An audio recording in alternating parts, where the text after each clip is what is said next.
Long before Australia became an island continent with a coastline familiar to modern maps, there was another country beneath the same sky, larger, colder, and joined across distances that the sea would later erase. At the height of the Ice Age, so much of the planet's water was locked inside vast northern ice sheets that global sea level stood far below its present height. The shallow shelves around Australia emerged as plains. New Guinea was not separated from the mainland by Torres Strait. Tasmania was not cut away by Bass Strait. Together they formed the greater landmass now called Sahul, a continent of grasslands, wetlands, river systems, wooded uplands, dry interiors, and coastlines far beyond the beaches of today. Yet even this immense expansion of land did not create a continuous bridge back to mainland Asia. To the northwest, between the exposed plains of Sunda and the shores of Sahul, the sea still intervened. That surviving barrier is the heart of the mystery. The first people to enter Sahul did not simply walk eastward across a dry corridor until Australia appeared beneath their feet. They entered a broken maritime world now known as Wallacea, a region of islands separated by deep channels that never became land. Even when sea level fell, some islands grew larger, but the deepest passages remained open, carrying tides and currents between two oceans. Somewhere within that scattered geography, human beings stood on one shore and faced another horizon with water between them. At times another island may have been visible, at other times haze, distance, or the curve of the sea may have hidden the destination completely. The modern map conceals how strange that world once was. Much of western Indonesia belonged to Sunda, a broad continental extension linking the Malay Peninsula, Sumatra, Java, and Borneo. East of this land, however, the geology changed. Wallacea had never been part of either Asian Sunda or Australian Sahel. Sulawesi twisted across the sea in long peninsulas. The Moluccas formed a dense but complicated island field. Flores, Timor, and the Lesser Sunda stretched eastward in another possible sequence. Beyond them lay the margins of Sahul, including New Guinea, the Aru region, and the great northern plains that would eventually become the shallow Arafura Sea. For the people approaching from the west, this was not one crossing, but a series of decisions. Each successful movement carried them deeper into a landscape from which retreat became more difficult. Behind them lay one island, ahead another, and between the two a body of water shaped by winds, seasons, tides, and currents that could assist a voyage or pull it off course. The exact vessels are gone. Wood, fibre, bark, and lashings rarely survive for tens of thousands of years. No intact Ice Age boat waits in the ground to settle the question. What survives in the record suggests capability rather than design. People reach places that could not be reached on foot, and they did so often enough for populations to continue eastward. This distinction matters because the old image of accidental castaways is no longer enough. A single storm might carry a few people to an island, and scholars still debate how much chance contributed to particular crossings. But reaching Sahul required multiple sea passages, not one fortunate accident, and lasting settlement required more than an isolated survivor. It required sufficient numbers, repeated arrivals or organized groups, and the means to carry food, water, tools, and knowledge across unstable seas. Demographic models suggest that the founding population was probably not the result of one lonely raft appearing on an empty coast. It was more likely built through many journeys, perhaps spread over generations, involving communities that already understood island life. The sea itself may have guided some routes and resisted others. Recent modelling of ancient currents and lower sea levels has added a moving dimension to maps that once treated water as empty space. A route that appears short on a flat chart may have been difficult against prevailing currents, while a longer chain of islands may have offered safer landfalls or more favourable drift.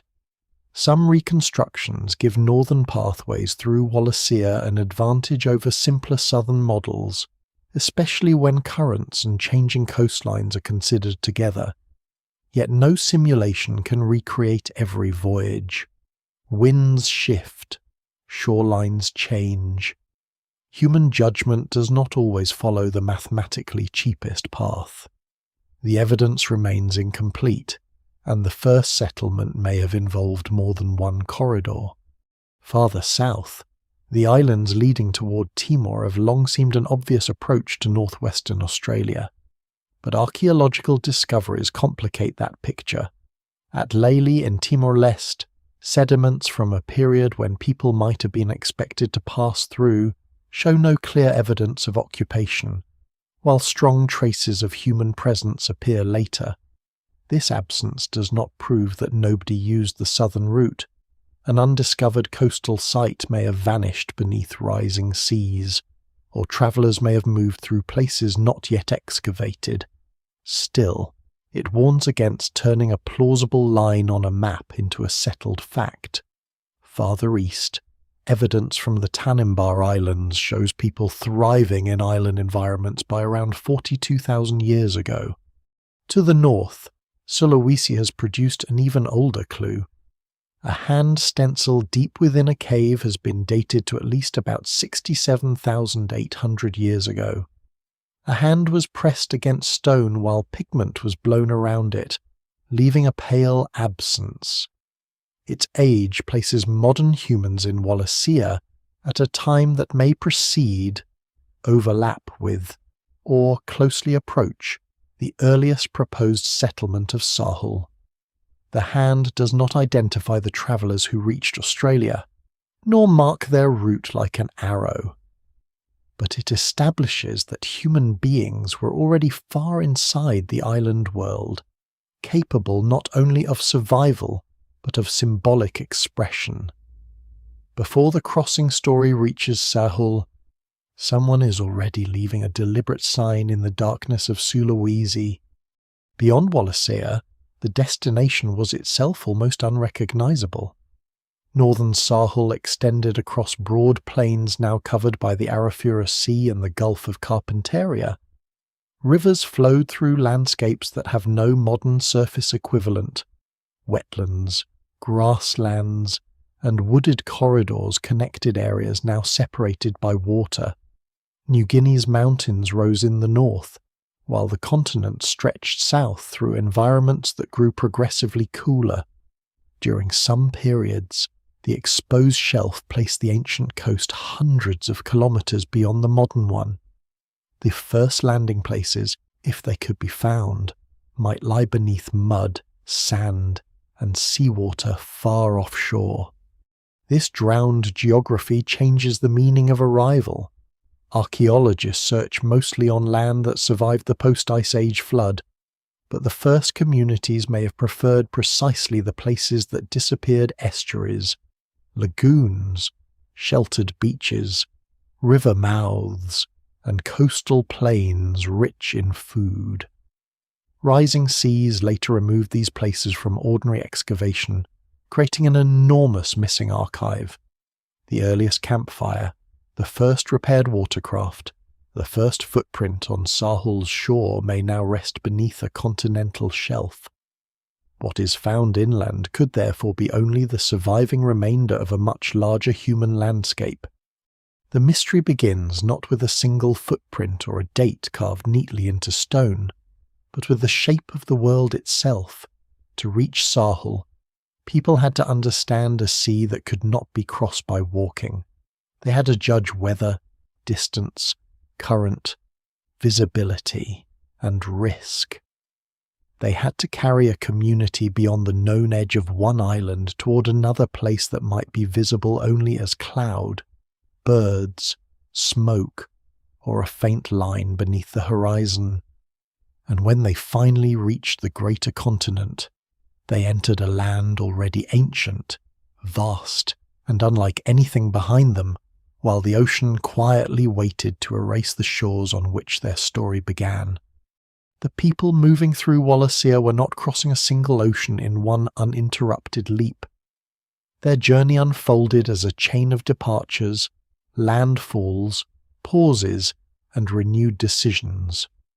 One island became a temporary world, then another appeared beyond it. Some crossings may have taken hours, others may have demanded a full day or more on open water. Each passage required a different judgment because the sea between islands was not a uniform surface. Narrow straits could carry violent tidal flows, while longer channels might expose travellers to changing winds, waves, heat, thirst, and disorientation. Reaching Sahul meant succeeding repeatedly in a place where one failed crossing could end far from any shore. No physical remains of the earliest watercraft have survived. Organic materials decay quickly in tropical conditions, and tens of thousands of years erase almost everything made from wood, bark, reeds, vines, or fibre. The missing boats leave an inviting silence in which imagination can easily outrun evidence. There is no reliable basis for describing sails, carved hulls, outriggers, or elaborate nautical instruments at this date. The vessels may have been rafts, bundled bamboo platforms, bark constructions, simple dugouts, or forms no longer represented in later traditions. What can be said with greater confidence is that they carried people across deep water, and that the crossings occurred often enough to establish a permanent population on the far side. The difference between a vessel that merely floats and one that supports migration is considerable. A drifting platform might save individuals swept from shore, but successful colonization demands control, preparation, and social organization. Travelers need drinking water, food, stone tools, cutting edges, fire-making materials, bindings, and perhaps repair supplies. They need enough stability to protect what they carry from waves. They must launch from a suitable beach or inlet, avoid reefs, and approach another coast without capsizing in surf. Even a modest crossing becomes a collective project when the travellers include people of different ages and abilities, and when the aim is not temporary exploration but the movement of a community. The demographic problem is as important as the nautical one. A handful of accidental arrivals would face long odds of founding a population that could survive through generations. Genetic diversity, balanced numbers of adults, reliable food production, and continued contact all matter.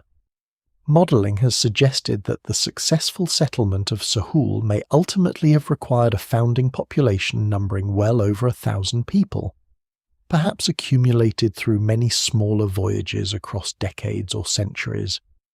This does not mean that a fleet of hundreds of vessels crossed at once. It suggests a sustained process in which repeated movements gradually carried a viable human population into the new continent. Such repetition implies knowledge that could be remembered and transmitted. Someone had to know where water could be found on the departure island, which season brought favourable winds, where currents accelerated between headlands, and what signs might reveal land beyond direct sight. Birds could indicate the direction of roosting grounds. Clouds sometimes form over islands before the land itself becomes visible. Floating vegetation, smoke, reflected light, wave patterns, and the colour of shallow water can all offer clues to experienced seafarers. None of these methods can be demonstrated directly for the first Sahul voyagers, but human beings living for generations among islands would have had opportunities to learn the behaviour of the sea through fishing, shoreline travel, and shorter crossings. The earliest voyages may therefore have grown out of ordinary coastal life rather than a sudden invention. People who gathered shellfish, watched tides, crossed rivers, and moved along island shores were already studying water every day. A narrow passage that could be crossed safely became part of familiar territory. Beyond it lay another island with new stone, plants, animals, or fresh water. Over time, movement through these smaller spaces could build confidence for longer passages. Maritime ability may have developed not as a single technological breakthrough, but as a gradual accumulation of practical knowledge, carried in memory and refined through use. The final approach to Sahul still presented a profound threshold. Depending on route, travellers may have moved toward the northern edge of the greater continent through islands closer to New Guinea, or toward northwestern Australia through the southern island chains.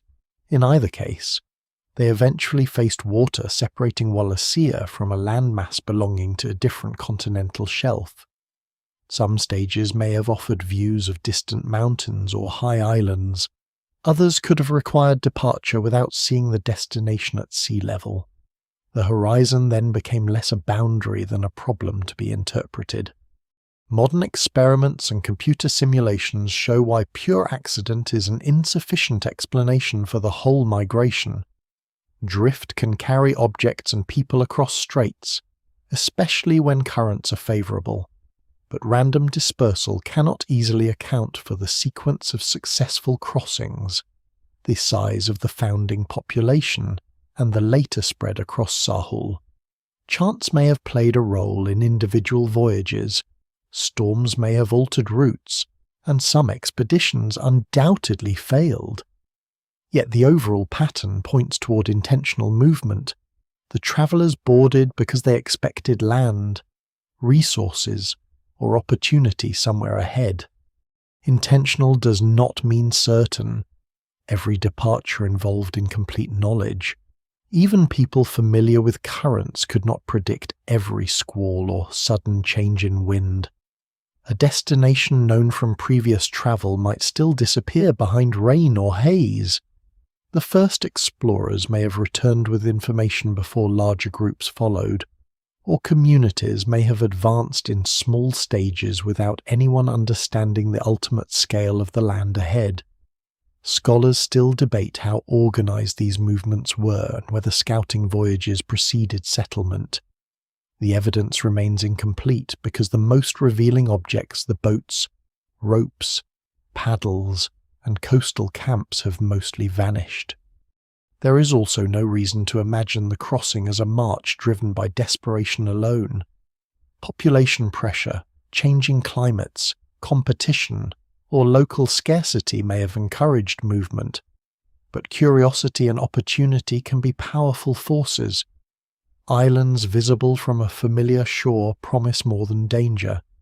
They may hold fresh water, nesting birds, shell beds, stones suitable for tools, or hunting grounds untouched by other groups. The people of Wallacea were not leaving a simple world for an unknown one. They were moving through an archipelago where new land repeatedly appeared beyond the old, making exploration part of survival. When the first groups finally reached the edge of Sahul, they may not have understood that they had arrived on a continent. They saw a coast, perhaps a river mouth, a beach backed by woodland, or distant plains crossed by animals unfamiliar to them. They could not know that the land extended thousands of kilometers southward, that mountains rose far to the east, or that future generations would reach cold grasslands near the end of the world they knew. The immediate concerns were smaller: finding fresh water, securing food, repairing vessels, and learning the rhythm of a new shore. Yet the scale of what had happened was immense. Human beings had crossed a biogeographic boundary that had separated animals and plants for millions of years.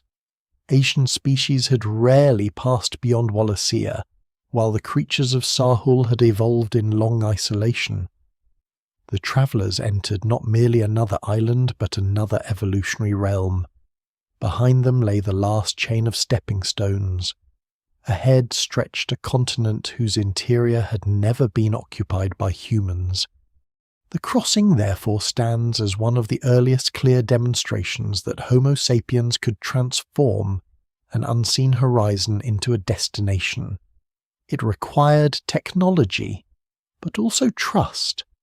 People had to believe the vessel would hold, that companions would cooperate, that remembered knowledge was reliable, and that the sea contained a shore beyond what the eye could confirm. Their achievement was not a heroic moment preserved in a single legend. It was a long communal process, repeated until the impossible route became a travelled one, and until the far coast ceased to be an edge of the known world and became home.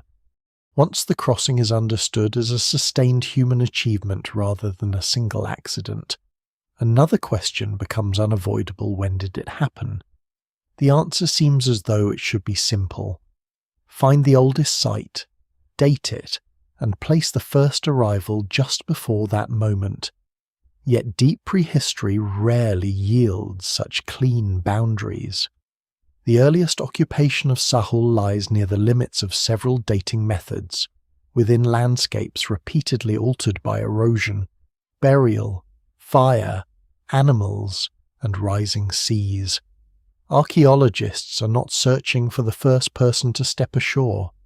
They are searching for the oldest surviving trace that has been found, preserved, excavated, recognized, and dated correctly. Those are not the same thing.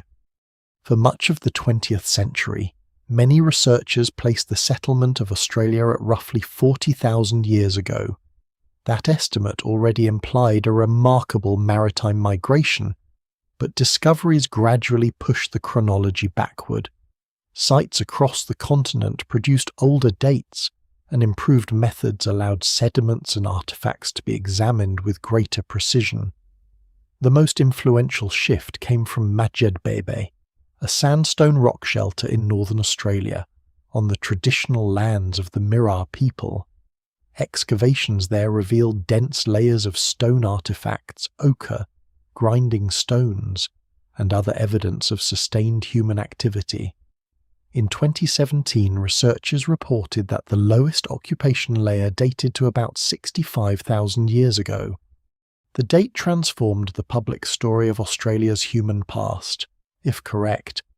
People reached Sahul far earlier than many previous models allowed, during a period when modern humans were still dispersing across southern Asia, and when Neanderthals and Denisovans remained present elsewhere in Eurasia. Madjedbebe did not offer a single dramatic object declaring the moment of arrival. Its importance came from the relationship between artifacts and sediment. Researchers used optically stimulated luminescence dating, a method that estimates when grains of sand were last exposed to sunlight before burial. Instead of dating the stone tools themselves, the method dates the sediments surrounding them. This approach is powerful, but it requires careful interpretation. Sediment can move. Burrowing animals, roots, cracking soils, water flow, or later human activity can shift objects downward into older layers. Critics have therefore asked whether some artifacts at Madjedbebe might have migrated into sediments older than the occupation they represent. The excavators argue that the stratigraphy, artifact distribution, refitting evidence, and sediment analyses support the integrity of the early layer. The debate is technical because small details matter greatly: the angle of a flake, the concentration of stone in one horizon, the behavior of grains under laboratory stimulation, and the possibility of disturbance invisible to the naked eye. The 65,000-year estimate is consequently neither a fringe claim nor a universally uncontested fact. It is a major archaeological result published after extensive analysis, accepted by many researchers as strong evidence for very early occupation, yet questioned by others who prefer a later arrival. A grounded account must hold both realities at once. Madjedbebe is among the most important sites in the archaeology of Sahul. but the precise age of its lowest occupation remains part of an active scientific argument. Genetic evidence adds another clock, though not one that measures the same event in the same way. Genomes from Aboriginal Australian, Papuan, and other populations preserve traces of ancient population splits, mixtures, bottlenecks, and expansions. By estimating how mutations accumulate through generations, researchers can model when ancestral populations separated and moved. A large genetic study published in 2025 supported what is often called the long chronology, placing entry into Sahul at around 60,000 years ago and suggesting that people may have arrived through at least two routes. This fits broadly with an early archaeological presence, without requiring every estimate to agree on a single year. Genetic dates, however, depend on assumptions about mutation rates, generation length, population size, and later mixing. They usually describe the separation or expansion of populations rather than the exact day when a shoreline was crossed. A model placing movement at 60,000 years ago does not contradict an archaeological estimate of 65,000 in a simple 5,000-year dispute. Both come with ranges of uncertainty, and both may be measuring different stages of a prolonged migration. The first exploratory voyages, the establishment of a lasting population, and the spread across Sahul need not have occurred simultaneously. A 2025 critique introduced another complication through Neanderthal ancestry. Nearly all modern populations with substantial ancestry outside Africa carry DNA inherited from Neanderthals, acquired through ancient interbreeding somewhere in Western or Central Eurasia. Some genetic studies place the major episode of this mixture later than 50,000 years ago. If the ancestors of Aboriginal Australians already carried that Neanderthal DNA when they entered Sahul, critics argue, then an arrival at 65,000 years ago may be difficult to reconcile with the proposed timing of the admixture. This argument has revived support for a later chronology. Yet the genetic history of Neanderthal mixture is itself being refined. There may have been more than one episode of contact, and estimates change as ancient genomes, mutation rates, and statistical models improve. The people who eventually reached Sahul had also inherited Denisovan ancestry, probably through encounters with archaic populations somewhere in Asia. These complex layers make genomes extraordinarily informative, but not infallible calendars. The Neanderthal objection is a serious challenge to the earliest date, not a final disproof of it. Wallacea now provides an independent set of clues. The hand stencil in Sulawesi, dated to at least 67,800 years ago, places modern humans deep within the island zone at a remarkably early time. It does not prove that Sahul was occupied immediately afterward, but it makes an early passage through the northern islands more plausible. Farther south, the archaeological record is later and less straightforward.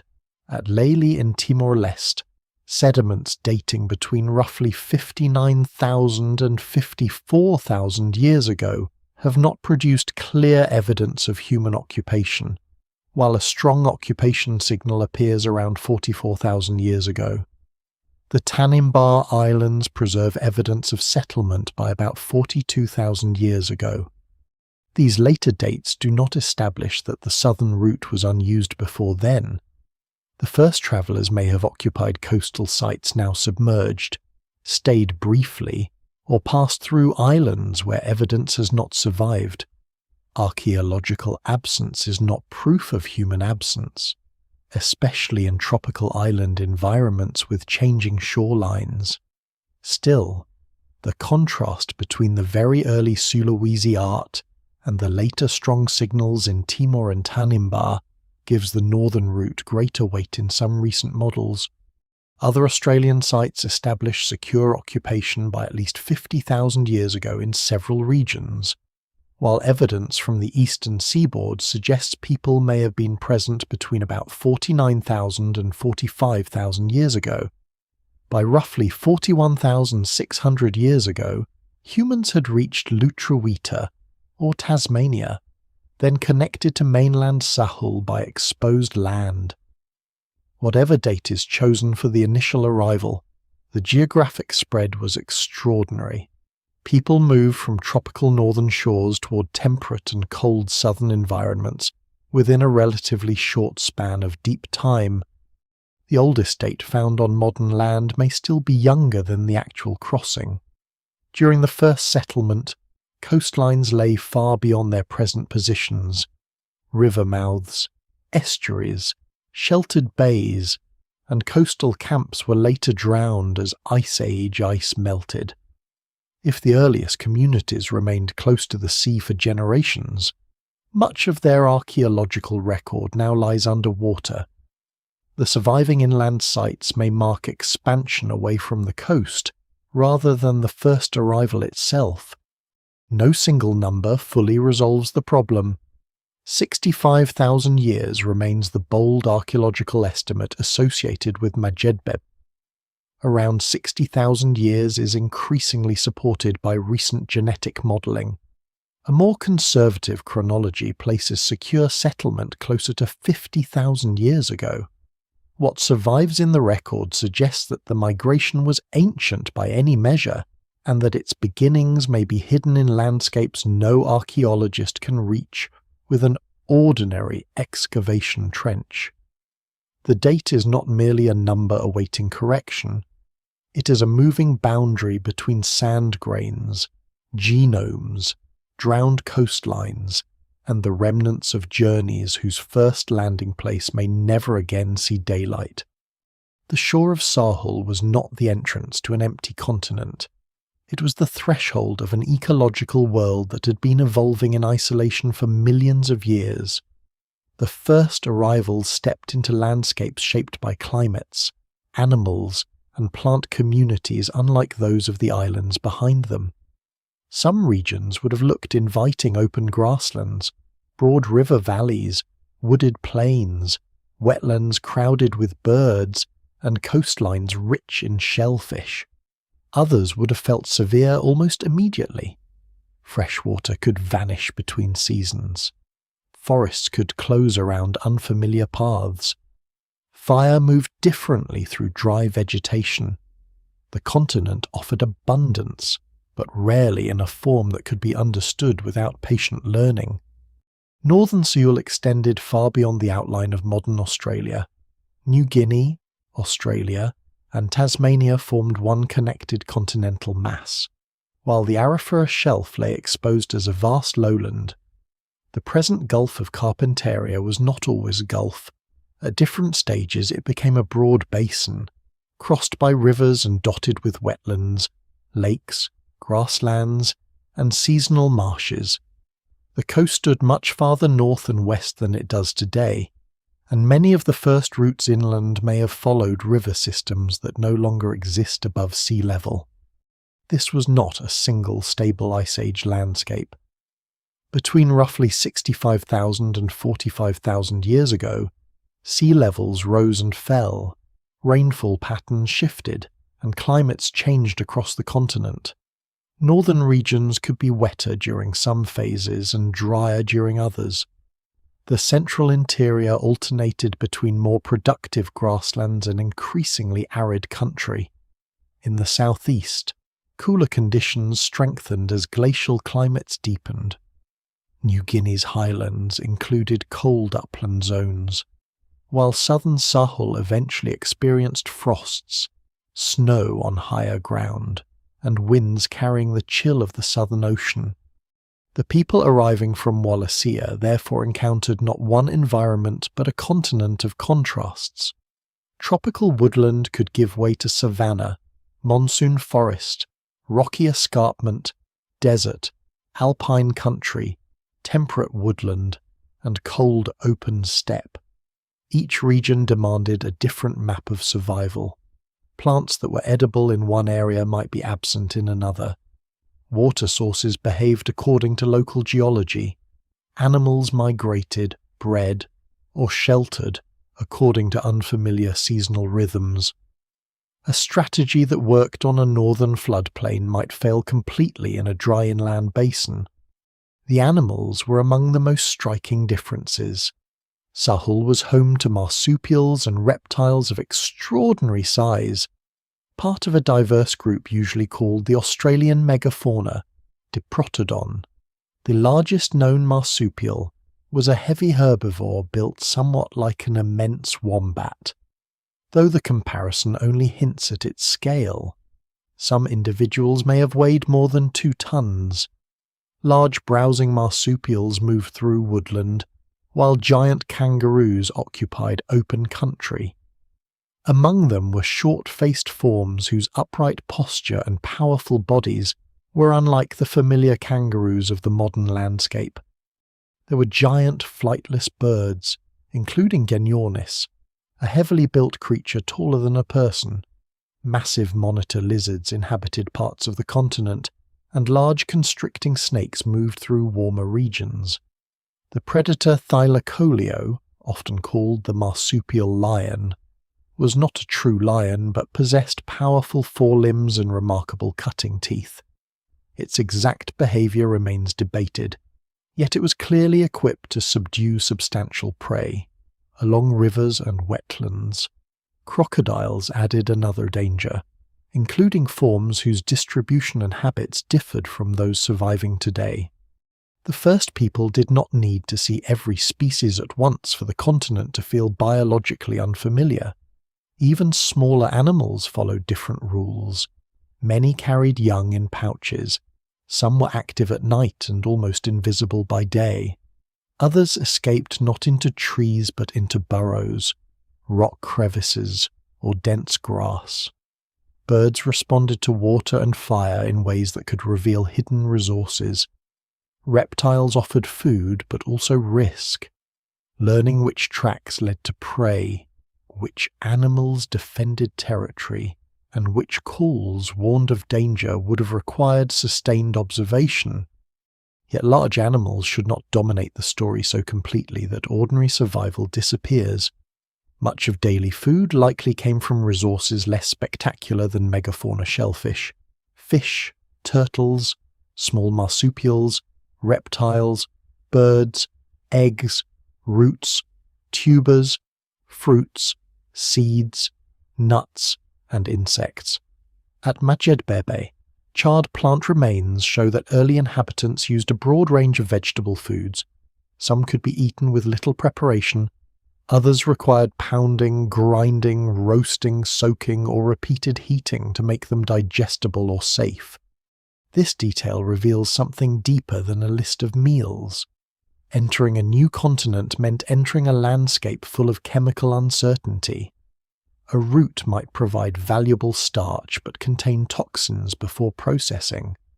A nut might be nutritious only after careful treatment. Seasonal fruit could appear briefly and then vanish for months. Such knowledge could not be guessed from appearance alone. It had to be built through experience, remembered, and transmitted with precision. Survival depended on understanding not merely where food grew, but what had to be done to it. Stone technology also had to adjust to local materials.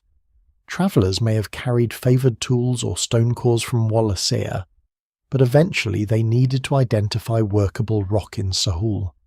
Different stone fractures in different ways. Some sources could be found near riverbeds or exposed ridges. Others required long journeys and exchange between groups. Grinding stones from early contexts suggest that processing plant foods and pigments was already important. Ochre was collected and worked, indicating that practical adaptation existed alongside symbolic life. Fire became one of the most powerful tools in this unfamiliar country. It offered warmth, light, protection, cooking, and a way to modify vegetation. Small, carefully timed burns could open pathways, encourage fresh plant growth, attract grazing animals, and reduce dense fuel. Later evidence from Lutruwita shows people using fire to shape landscapes in the far south by around 41,600 years ago. The deeper origins of such practices are harder to trace, but the ability to read vegetation and apply fire strategically was likely central to long-term settlement. This did not mean people controlled the continent immediately or completely. Fire can escape. Drought can turn useful burning into catastrophe. Heavy rain can erase tracks and flood camps. A familiar waterhole can fail in a dry year. Ecological knowledge takes generations to deepen, and mistakes leave few archaeological traces unless they produce something durable. The evidence remains incomplete, but the rapid spread across Sahul suggests that communities learned quickly while also relying on flexible social networks. Those networks may have been essential whenever local conditions deteriorated. A group isolated around one water source could face severe risk during drought, while ties to neighbouring communities opened alternative routes and information. Knowledge of distant rivers, stone outcrops, seasonal foods, and safe passages could move between people even when individuals did not travel the entire distance. In this sense, Sahul was not conquered by solitary wanderers. It was inhabited through collective memory. The size of the continent magnified every challenge. From the northern approaches to the southern edge of Tasmania lay thousands of kilometres of changing terrain. Mountain ranges interrupted movement. Great rivers could become barriers during floods and corridors during dry seasons. Desert basins appeared empty until rain awakened them. Coastal plains offered reliable resources in some places, yet storms, shifting dunes, and changing sea levels could transform them. For the first generations, the land must have seemed almost without end. Each ridge revealed another plain. Each river led toward country no one in the group had seen, and every season revised the meaning of the ground beneath them. Sahul was generous enough to sustain people, but too varied to be understood through one way of living. Its first inhabitants survived because they did not remain fixed. They watched, tested, remembered, and adapted, turning a continent of unfamiliar animals and unstable climates into a mosaic of known places. The people who learned these landscapes were not a separate kind of human created by Sahul, nor were they a single, unchanging population moving across the continent in perfect unity. They were Homo sapiens whose ancestors had travelled through southern and eastern Asia, meeting other human groups, dividing into smaller populations, and carrying a complicated genetic history toward Wallacea. By the time they crossed into Sahul, their lineage already contained traces of migrations and encounters that had unfolded across thousands of kilometres. The continent did not begin their story, but it became the place where that story developed in profound isolation. Genetic studies consistently show a deep relationship between Aboriginal Australian and Papuan peoples. This connection reflects the ancient unity of Sahul, when Australia and New Guinea belonged to the same landmass, and human communities could move across landscapes now divided by the Torres Strait and the Arafura Sea. Their shared ancestors entered the greater continent long before those waters rose.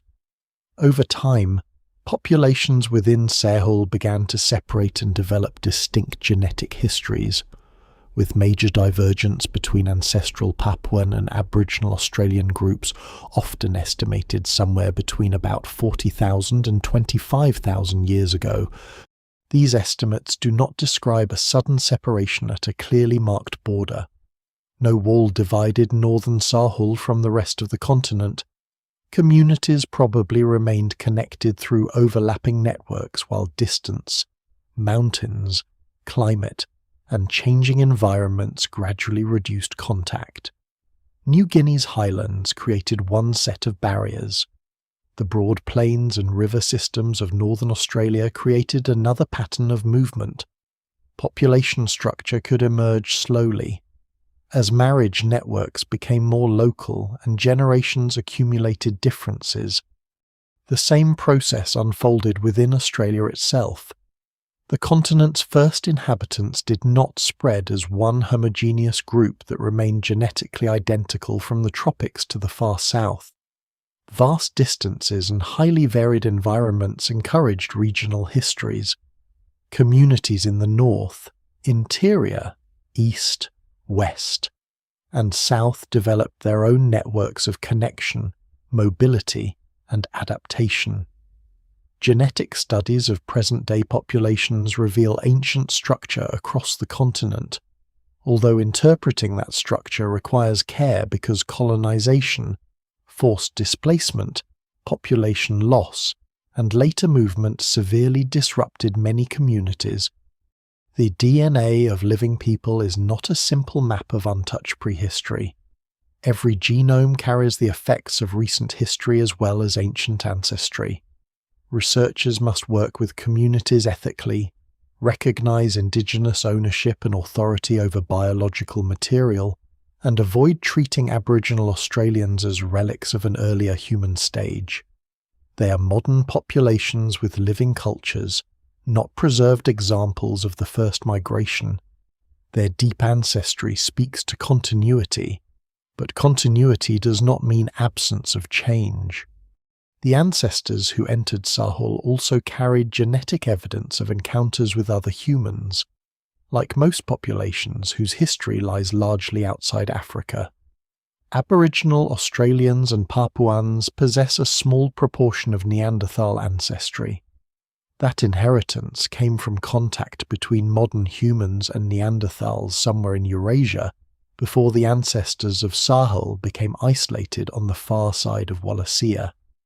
The exact timing of this mixture remains important, because it affects models for when migration towards Sahul could have occurred.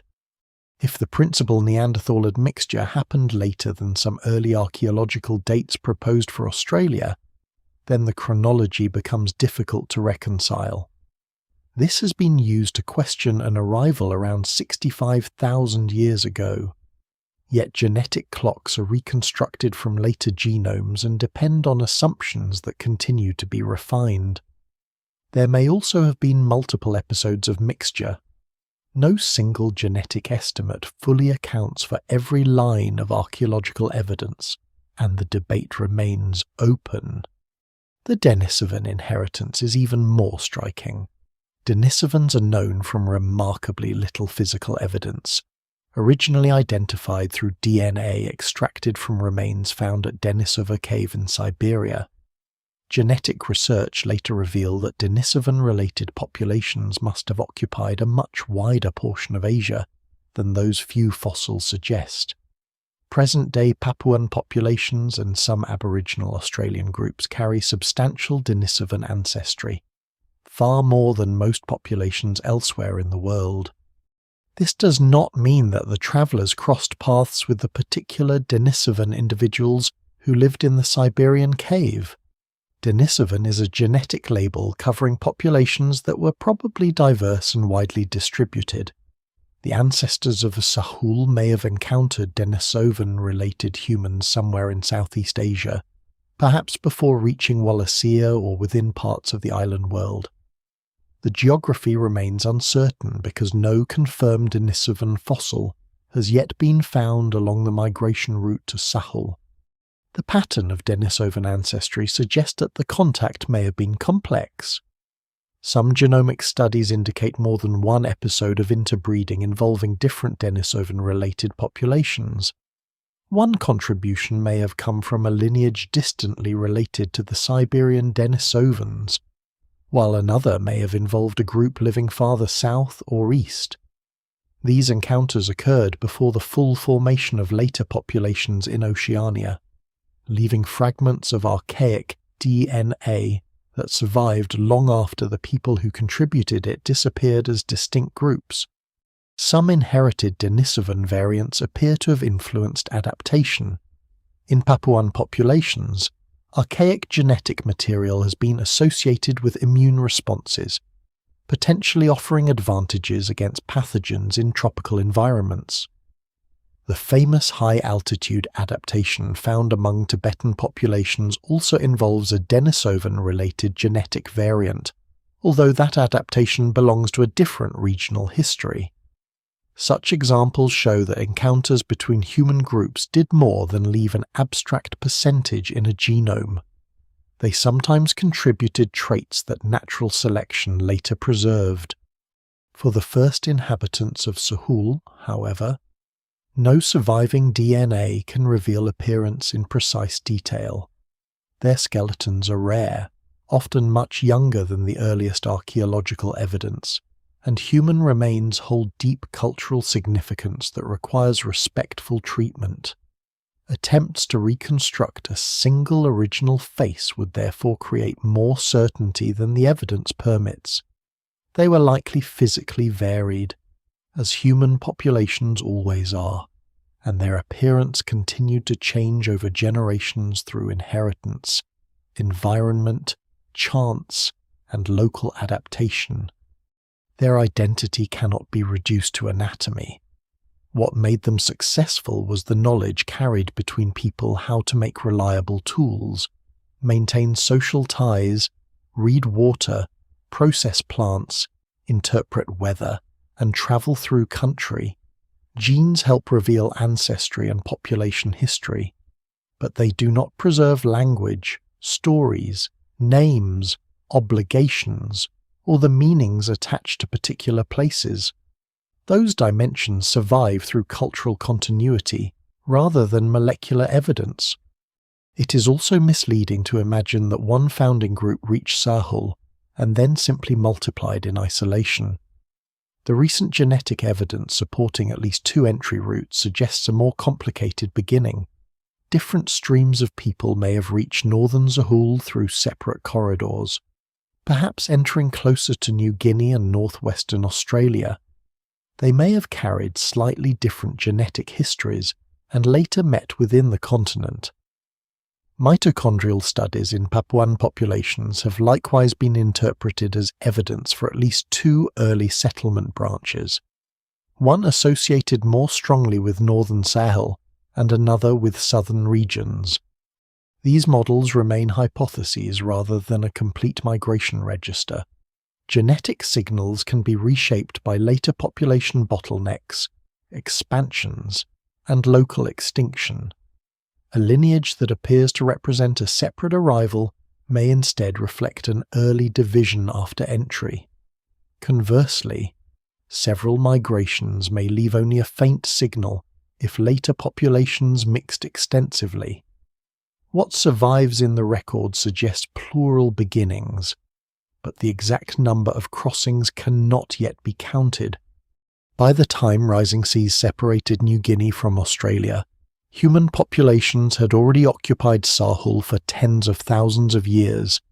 Regional identities, languages, and systems of knowledge had developed across immense distances. The ancient shared ancestry remained, but it no longer described a single people in any cultural sense.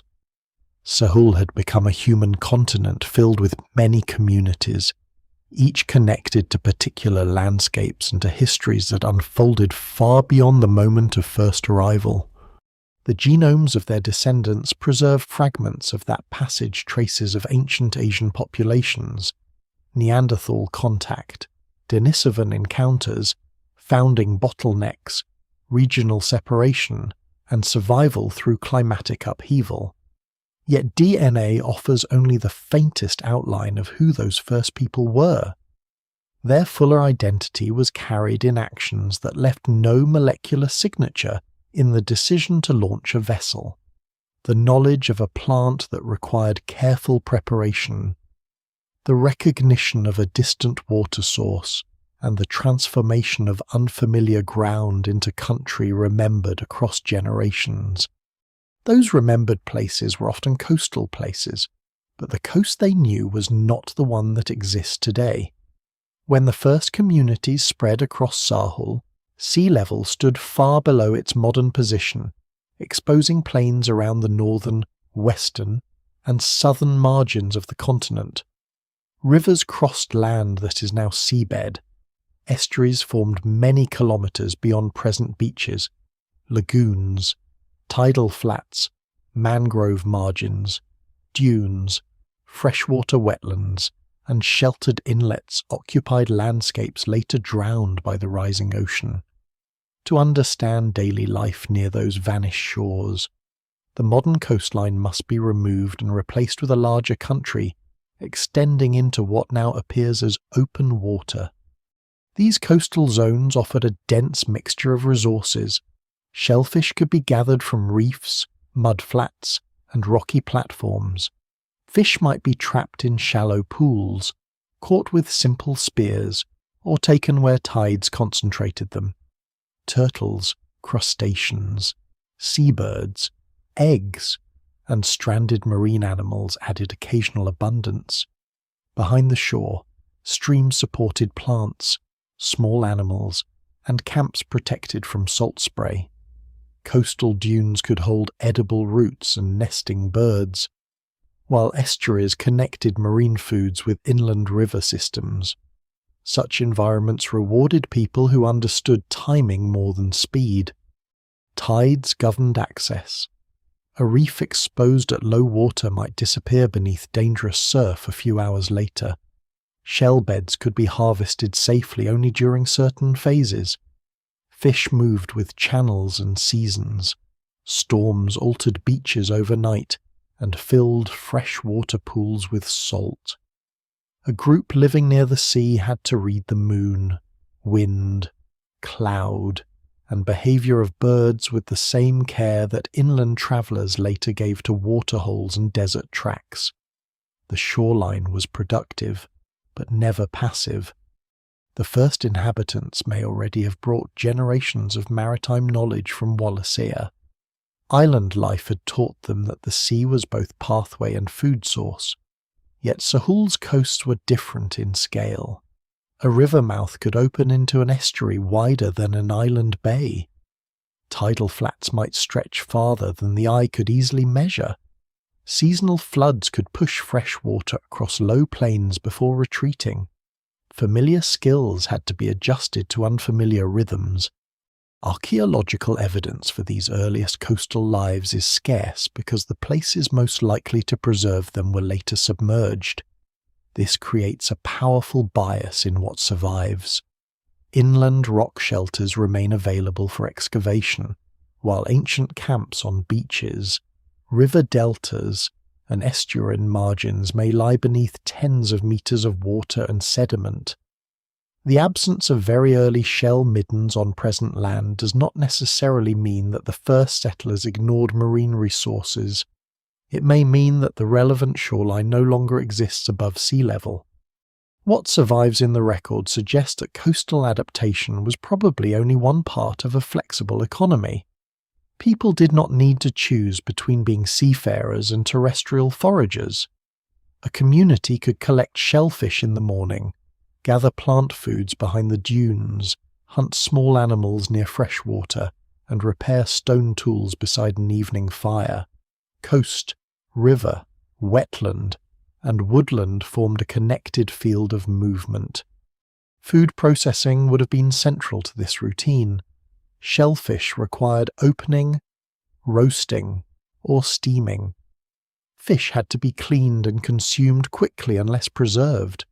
Roots and seeds gathered near coastal plains might need grinding or heating.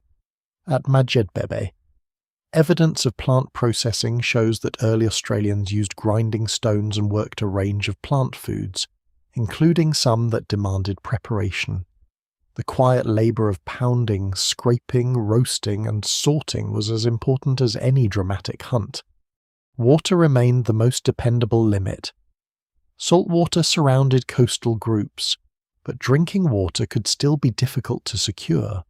Springs near dunes, freshwater lenses beneath sand, seasonal creeks, and river pools had to be known precisely. A coastal camp that appeared ideal during the wet season might become unusable months later. Knowledge of water would shape movement along the shore, determining where groups could remain, where they paused briefly, and which stretches required rapid travel. The sea also supplied material rather than only food. Shell could be used as a cutting edge, scraper, ornament, or container, though the earliest examples are difficult to date securely. Bone and tooth could become points or personal objects. Fibers from coastal plants may have served in baskets, bindings, nets, or watercraft, but such materials rarely survive. Their absence leaves stone artifacts disproportionately visible, making ancient technology appear harder and simpler than it actually was. A stone flake can endure for 60,000 years. A carefully woven net can vanish within a few seasons. The people of the early coast probably lived among objects made from wood, bark, grass, skin, resin, shell, and cordage. They may have used traps, carrying bags, mats, digging sticks, and fishing devices that archaeology can only infer indirectly. The evidence remains incomplete, but the surviving stone record is certainly only a fraction of their material world. Camps were likely placed with close attention to wind, insects, drainage, shade, and access to food. A low hollow protected from wind might flood in heavy rain. A high dune offered visibility but little shelter. Smoke could repel insects, preserve food, and signal to people at a distance. Fires had to be maintained carefully where coastal winds could scatter sparks. Repeated occupation would gradually turn a useful place into a known place, marked by ash, discarded shell, broken tools, and remembered stories. Mobility did not mean aimless wandering. Coastal groups may have moved through regular circuits, returning when fish ran, plants ripened, turtles nested, or fresh water became reliable. Some camps were probably brief stopping points. Others may have supported larger gatherings when food was abundant. Social exchange could occur where routes met, allowing stone, pigments, knowledge, and marriage ties to move across regions. The coastline functioned not merely as an edge, but as a corridor. That corridor may have accelerated the first spread across Sahul. Moving beside the sea simplified orientation. The coast offered a continuous boundary, and river mouths opened pathways inland. Recent landscape modelling suggests that early dispersal often followed coastlines and riverine corridors, where water and food were more predictable than in unknown interiors. This does not mean people remained confined to beaches. It means the shore may have served as the first broad route through a continent whose scale no newcomer could yet understand. Along eastern Sahul, some evidence suggests people were present tens of thousands of years ago in landscapes close to the ancient seaboard. At Madjedbebe, environmental and archaeological records support secure occupation by around 30,000 years ago and may point toward an earlier human presence. Yet the older coast lay farther east, now beneath the continental shelf. Similar losses occurred around the north and west, where vast plains disappeared as ice sheets melted. Rising water eventually transformed every coastal map. The process was not a single catastrophic wave sweeping across the continent, but a long, uneven advance interrupted by pauses and faster pulses. Over generations, familiar flats became tidal channels. Freshwater wetlands turned brackish. Camps had to be moved inland. Islands appeared where hills had once stood within walking distance. People could watch the sea claim parts of a landscape remembered by parents and grandparents. For the earliest communities, however, that future remained unimaginably distant. Their world was the exposed coast before the flood, alive with tracks, smoke, birds, reefs, rivers, and human movement. It was there that maritime knowledge carried from Wallacea became Sahul knowledge, It was there that the first arrivals learned which tides fed them, which waters could be trusted, and which routes led toward country beyond the beach. Most of that world is gone from sight, but its absence may explain why the beginning of Australia's human story still seems to start inland, long after the first boats must have touched ashore. The coast could guide movement, but it could not contain people forever. Rivers turned inland, escarpments opened into plateaus, and animal tracks led away from tidal flats toward waterholes hidden beyond the horizon.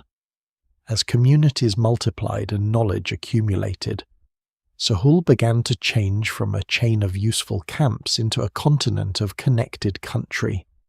The movement was not a single wave advancing at a steady pace. Some groups followed river valleys, others remained near coasts for generations before branching inland. Still others may have entered through northern plains now submerged and moved south, along routes erased by later climate change. What survives in the record suggests a rapid expansion, but the human reality behind that pattern was uneven and shaped by local opportunity.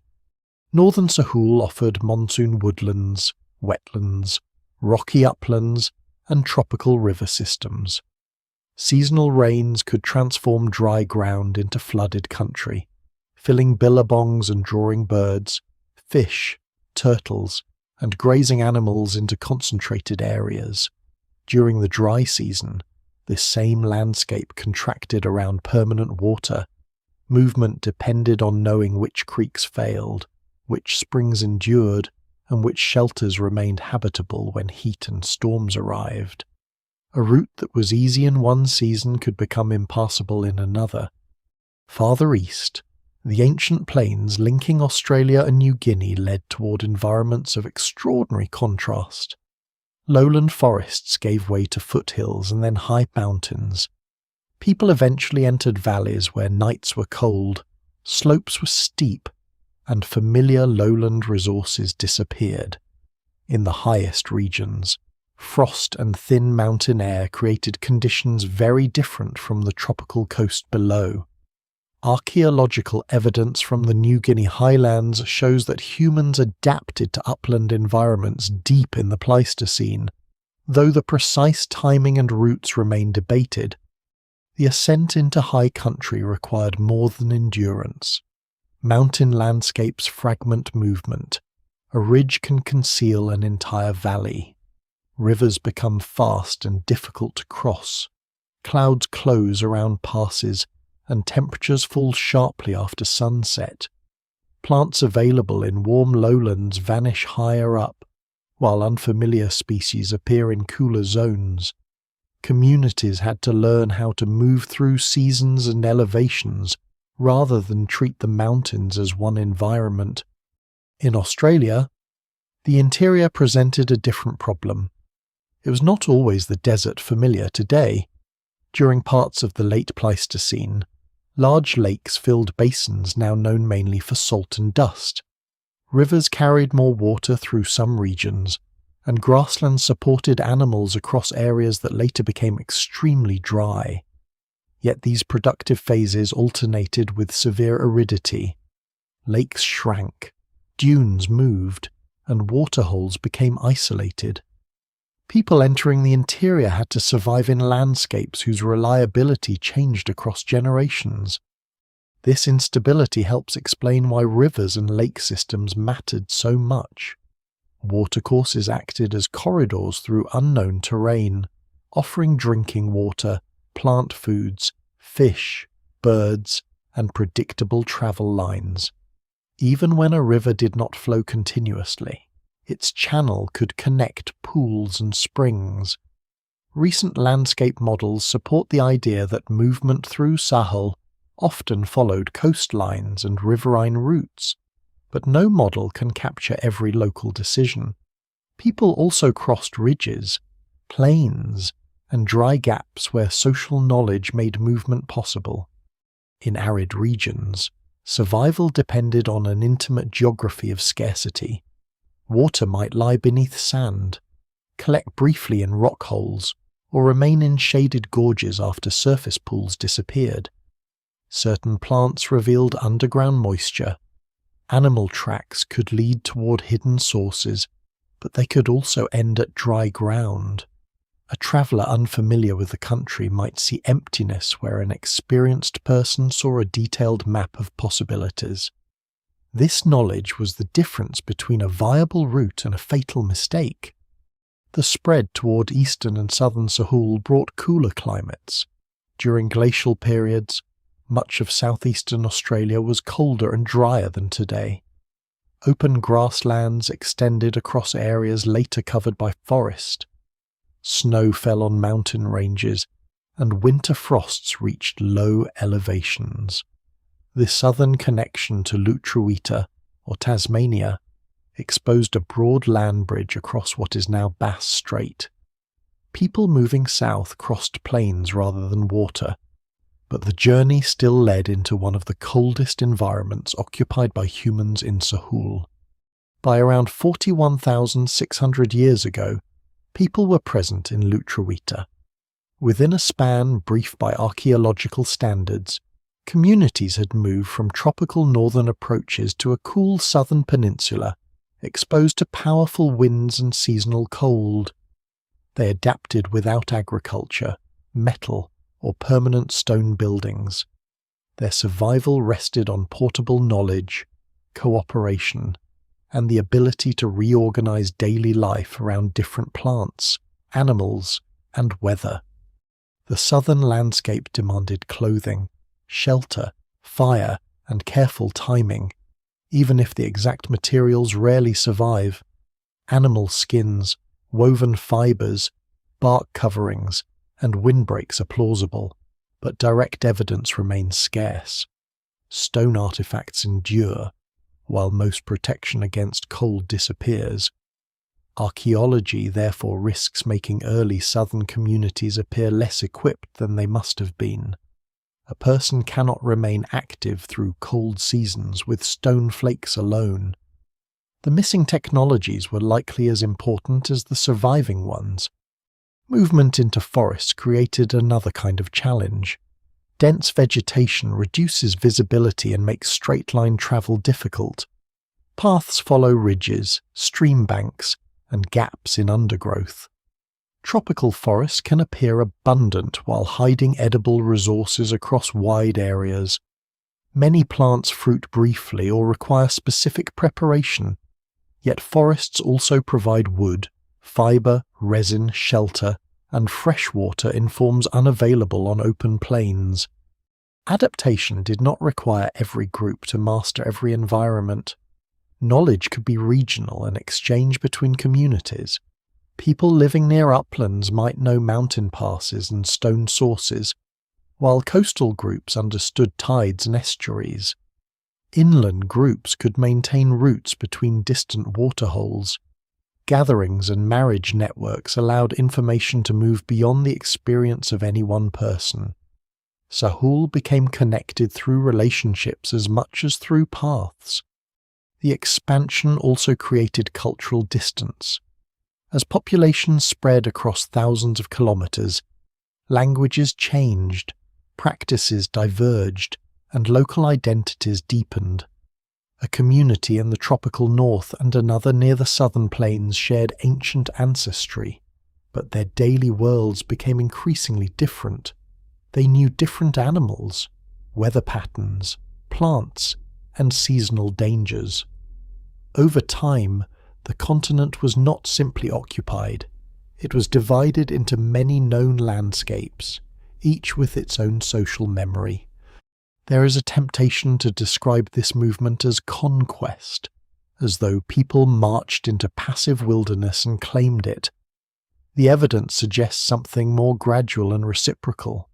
Humans changed the land, but the land also shaped human movement, diet, technology, and social organization. Routes succeeded where water, food, and remembered knowledge aligned. Others were abandoned.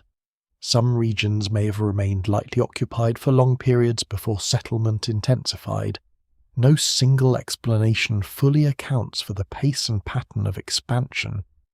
The great achievement was not speed alone, it was the ability to remain.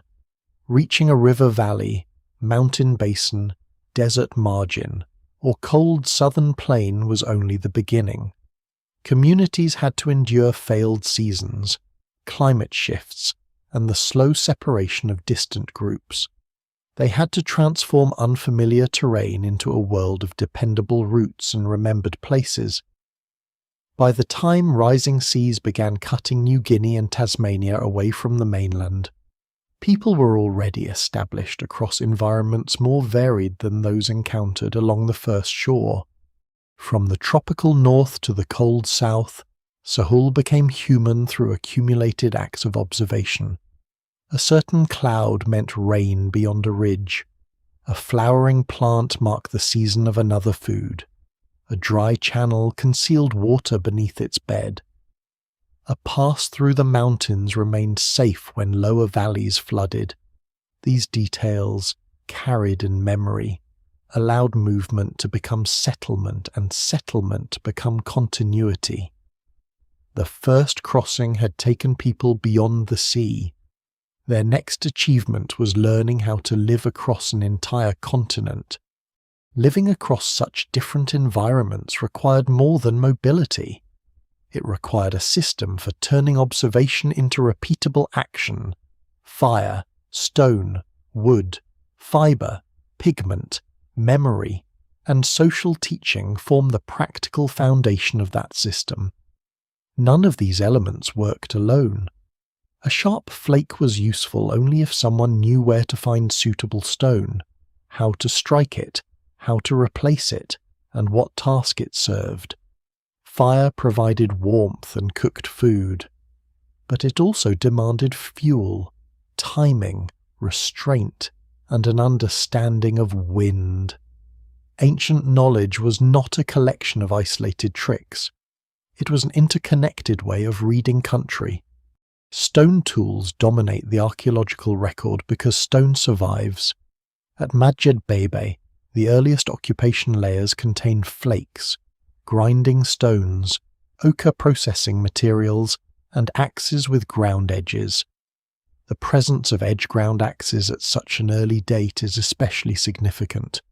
Grinding an edge requires time and deliberate effort beyond simply striking off a sharp flake.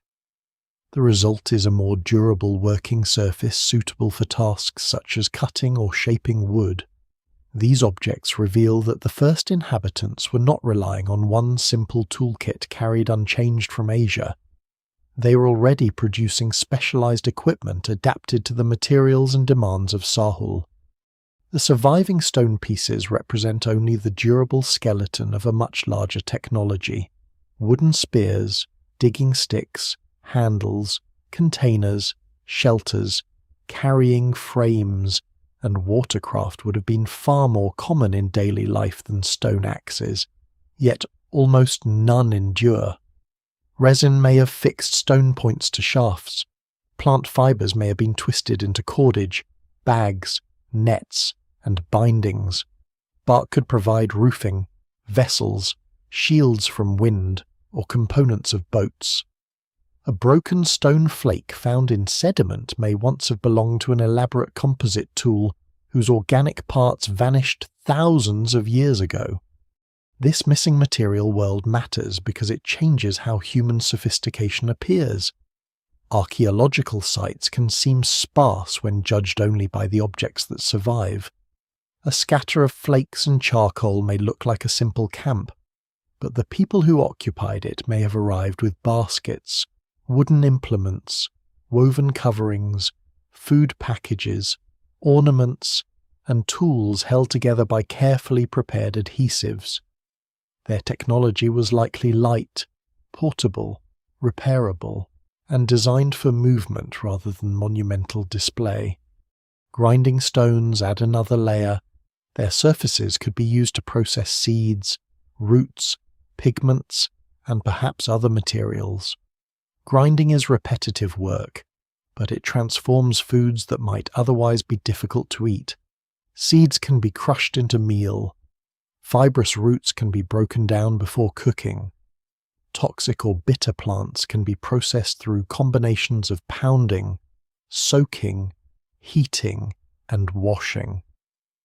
At Madjedbebe, charred botanical remains show that early inhabitants consumed a diverse range of plants, including foods requiring preparation. This challenges the old assumption that Pleistocene survival depended mainly on hunting large animals. Meat was valuable, but plant knowledge provided reliability. Large prey could be unpredictable, dangerous, or seasonally scarce. Roots, nuts, fruits, seeds, and underground storage organs offered calories that could be gathered by people across the community. Some remained available when surface vegetation dried. Others could be stored briefly or transported. The ability to turn difficult plants into dependable food widened the range of habitats people could occupy. Fire made much of this possible. It softened roots, opened shells, roasted meat, reduced toxins, and extended the usefulness of foods that would otherwise be indigestible. It provided warmth during cold nights and light within shelters. Smoke discouraged insects and may have helped preserve food. Embers could be transported between camps, avoiding the need to create a new flame at every stop. Yet fire was more than a domestic tool. Applied to vegetation, it became a way of shaping movement and productivity across the landscape. Small, controlled burns could clear dense undergrowth, renew grasses, encourage edible plants, expose burrowing animals, and create open pathways. Fresh vegetation following fire attracted grazing species, making later hunting more predictable. Burning could also reduce heavy fuel before the hottest season, lowering the risk of more destructive fires. The exact antiquity and regional form of these practices remain debated, but by the time people occupied southern Sahul, evidence suggests they were already using fire to alter vegetation deliberately. In Lutruwita, pollen and charcoal records dating to around 41,600 years ago indicate that people were changing the landscape with fire soon after arriving. Open vegetation expanded in areas that would otherwise have supported denser forest. This was not farming in the later agricultural sense, but neither was it passive foraging. People were influencing ecological patterns to improve movement and resource availability. The landscape became partly the product of repeated human decisions. Such burning required restraint. Fire placed at the wrong moment could destroy food plants, frighten animals away, or race beyond control. Humidity, wind direction, fuel condition, and season all mattered. Skilled burning was therefore not simply the ability to make flames, it was the ability to predict how fire would behave across particular ground. That prediction depended on knowledge built through long experience and passed between generations. Ochre offers evidence of another kind of practice. Red and yellow pigments appear in early Australian archaeological contexts, including Madjedbebe. Ochre can have practical uses in adhesives, hide preparation, insect protection, or surface treatment, but it also carries symbolic possibilities. Pigment may have been applied to bodies, tools, objects, or rock surfaces. The exact meanings of early ochre use cannot be recovered confidently, yet its collection and processing show that people invested labour in materials not limited to immediate calories or cutting edges. The presence of pigment connects practical survival with identity and memory. Humans crossing into Sahul did not arrive as creatures concerned only with food and shelter. The hand stencil at Sulawesi already reveals symbolic behaviour before the final passage. Within Sahul, ochre and other worked materials suggest that social meaning travelled alongside technology. Places could become important not only because they contained water or stone, but because events, ancestors, Obligations and stories were attached to them. Teaching held the entire system together. A stoneworker could demonstrate the angle needed to detach a usable flake. An experienced gatherer could identify a plant whose edible part remained hidden underground. Someone had to explain which foods required repeated washing and which could be roasted directly. Fire behavior, seasonal routes, water locations, and animal habits could not be rediscovered from nothing by every generation. They had to be communicated accurately. Language almost certainly played a central role, though no direct trace of those ancient languages survives. Complex planning across sea routes, coordinated movement, detailed plant processing, and landscape burning all become more effective when knowledge can be described, corrected, and remembered collectively. Stories may have carried practical information in forms easier to retain than abstract instructions. A narrative about a place could encode water, danger, season, and responsibility at once. Social rules may also have prevented overuse. Productive shell beds, plant patches, hunting areas, and water sources could be damaged if visited too often. Groups able to regulate access and time their return would gain an advantage over those who exhausted resources. The archaeological record cannot easily reveal such rules, but long-term occupation of fragile environments suggests that knowledge included not only how to take resources, but when to leave them alone. Exchange extended that knowledge across distance. Stone from a distinctive source could move far from its geological origin. Pigments, shells, and finished objects might travel through social networks linking communities that rarely met directly. Along with materials came information about routes, weather, food, and distant groups. A tool found far from its source is therefore evidence not merely of transport but of relationships.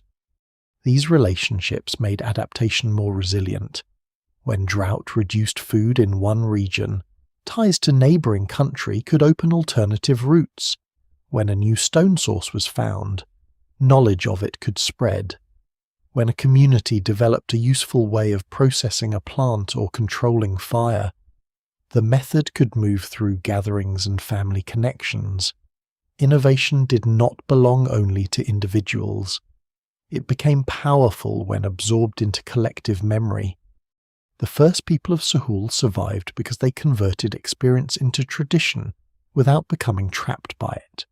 They carried old skills from Wallacea, then modified them for new forests, plains, mountains, and cold southern country. They retained what worked, abandoned what did not, and created new practices when unfamiliar conditions demanded them. Fire, tools, and knowledge were not separate achievements. Together they formed a portable intelligence, light enough to travel yet deep enough to transform an unknown continent into a world that could be lived in, cared for, and remembered. Among all the places where this ancient intelligence survives in fragments, Madjedbebe remains one of the most important. The rock shelter lies in northern Australia within a sandstone landscape of escarpments, wetlands, monsoon woodlands, and seasonal waterways. Its position offered several advantages to early communities: protection beneath stone, access to water, nearby plant and animal resources, and a commanding place within a broader network of movement. Yet its significance comes not from dramatic architecture or preserved human remains. It comes from layers of sediment containing the residue of ordinary life, built slowly through repeated visits across immense stretches of time. The shelter's deposits preserve stone flakes, grinding stones, pigments, hearth material, and tools associated with woodworking. Each object is modest by itself. Together, they form a record of people who are not merely passing through an unfamiliar continent, but already living with a broad and flexible technology. The lowest occupation layers have been dated to around 65,000 years ago, making Madjedbebe central to the long chronology of Sahul settlement. That estimate has transformed debates about when humans reached Australia, but it has also made every detail of the site subject to intense scrutiny. Dating a place this old is not like reading a calendar attached to an artifact. Stone tools contain no built-in clock that records the moment they were made. Charcoal can sometimes be dated with radiocarbon methods, but beyond roughly 50,000 years, the surviving signal becomes extremely weak and unreliable. For the deepest layers at Madjedbebe, researchers therefore relied heavily on optically stimulated luminescence dating. This method measures energy trapped within mineral grains after they're buried and removed from sunlight. In the laboratory, light releases that stored energy, allowing scientists to estimate how long the grains have remained hidden. The principle sounds simple, but the reality is demanding. A grain may not have been fully reset by sunlight before burial. Sediment may accumulate unevenly. Moisture affects the radiation dose received through time.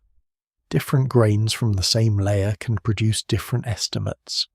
Researchers must collect samples without exposing them to ordinary light, reconstruct the radiation environment, and compare many measurements. The resulting age is not a perfect timestamp, but a statistical estimate surrounded by uncertainty. At Madjedbebe, the dating results from the deepest layers were combined with the vertical distribution of artifacts and detailed sediment analysis. The excavators argued that the earliest tools were genuinely associated with sediments around 65,000 years old. Critics questioned whether objects could have moved downward after deposition. Tropical rock shelters are active environments. Roots penetrate soil. Insects and small animals disturb sediment. Water can carry fine material through cracks. Human feet repeatedly compress and rearrange surfaces. Even a stone artifact can shift if it falls into a fissure or is pressed into softer ground. This is why the debate cannot be reduced to whether one side accepts science and another does not. Both positions depend on scientific interpretation. Supporters of the early date point to concentrations of artifacts within distinct layers, the condition of the sediments, and the pattern of finds across the excavation. Skeptics ask whether post-depositional movement has been ruled out strongly enough to support such an ancient occupation.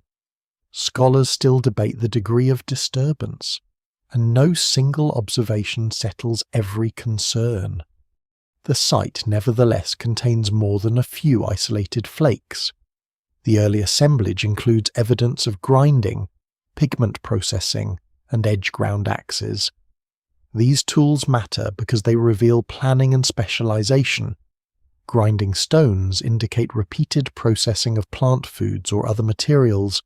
Pigments suggest that ochre was collected, crushed, and used deliberately. Edge-ground axes required shaping and polishing beyond the rapid production of a cutting flake.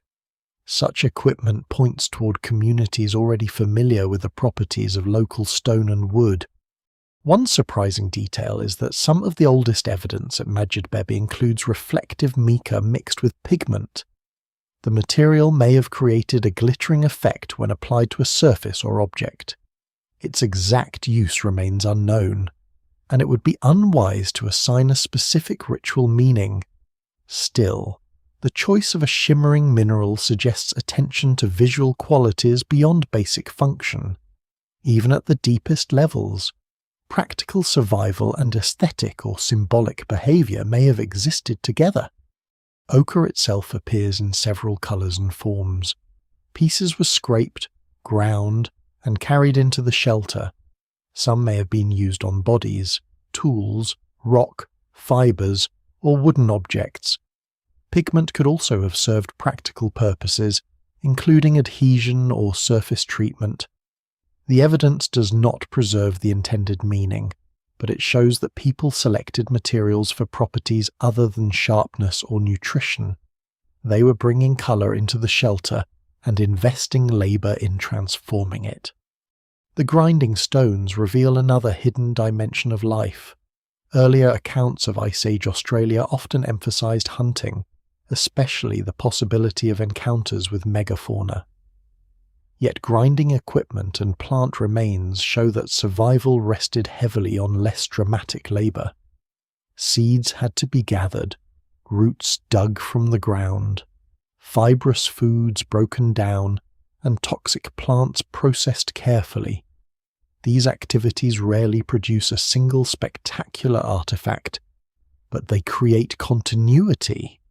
A successful community depends as much on reliable daily calories as on occasional large prey. Charred plant remains from Madjedbebe include evidence that early inhabitants exploited a variety of foods between roughly 65,000 and 53,000 years ago. Some were easily consumed after roasting, others required more complex preparation. This demonstrates that people learned the properties of the local plants early in the settlement of northern Australia. Such knowledge is unlikely to have been gained in one brief visit. It suggests repeated occupation, experimentation, teaching, and the gradual formation of a dependable food system. The shelter also contains traces of changing activity through time. Stone technologies shift, pigment use varies, and occupation intensity rises and falls. Madjedbebe was not a frozen camp preserved exactly as it looked on one ancient evening. It was revisited across tens of thousands of years by communities living through climatic changes, altered coastlines, and evolving social worlds. The deepest layer is therefore only the beginning of a much longer sequence. Its inland position today can be misleading. During the late Pleistocene, the coast lay much farther away, and the surrounding landscape differed in drainage, vegetation, and seasonal productivity. Madjedbebe may have stood within a network linking the coast. Floodplains, wetlands, and uplands. People could move between these zones, returning to the shelter when resources, weather, or social gatherings made it useful. It was neither purely coastal nor isolated from maritime life.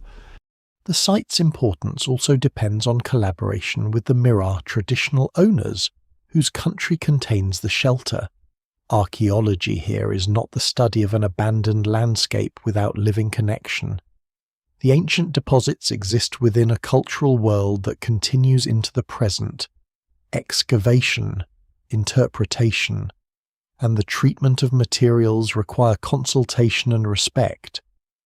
The deep past is not merely a scientific resource, it is part of an ongoing relationship between people and country. Madjedbebe has become famous because it may preserve one of the earliest known occupations of Sahul, but its deeper value lies in the complexity of what it shows. The first inhabitants were not standing helplessly at the edge of an unknown continent. They were grinding plants, shaping axes, processing pigments, working stone, and returning to a useful place. They had already begun to build routines within the new landscape. Yet the site cannot answer every question. It does not reveal the exact route through Wallacea. It does not preserve the boats. It does not identify the first landing beach.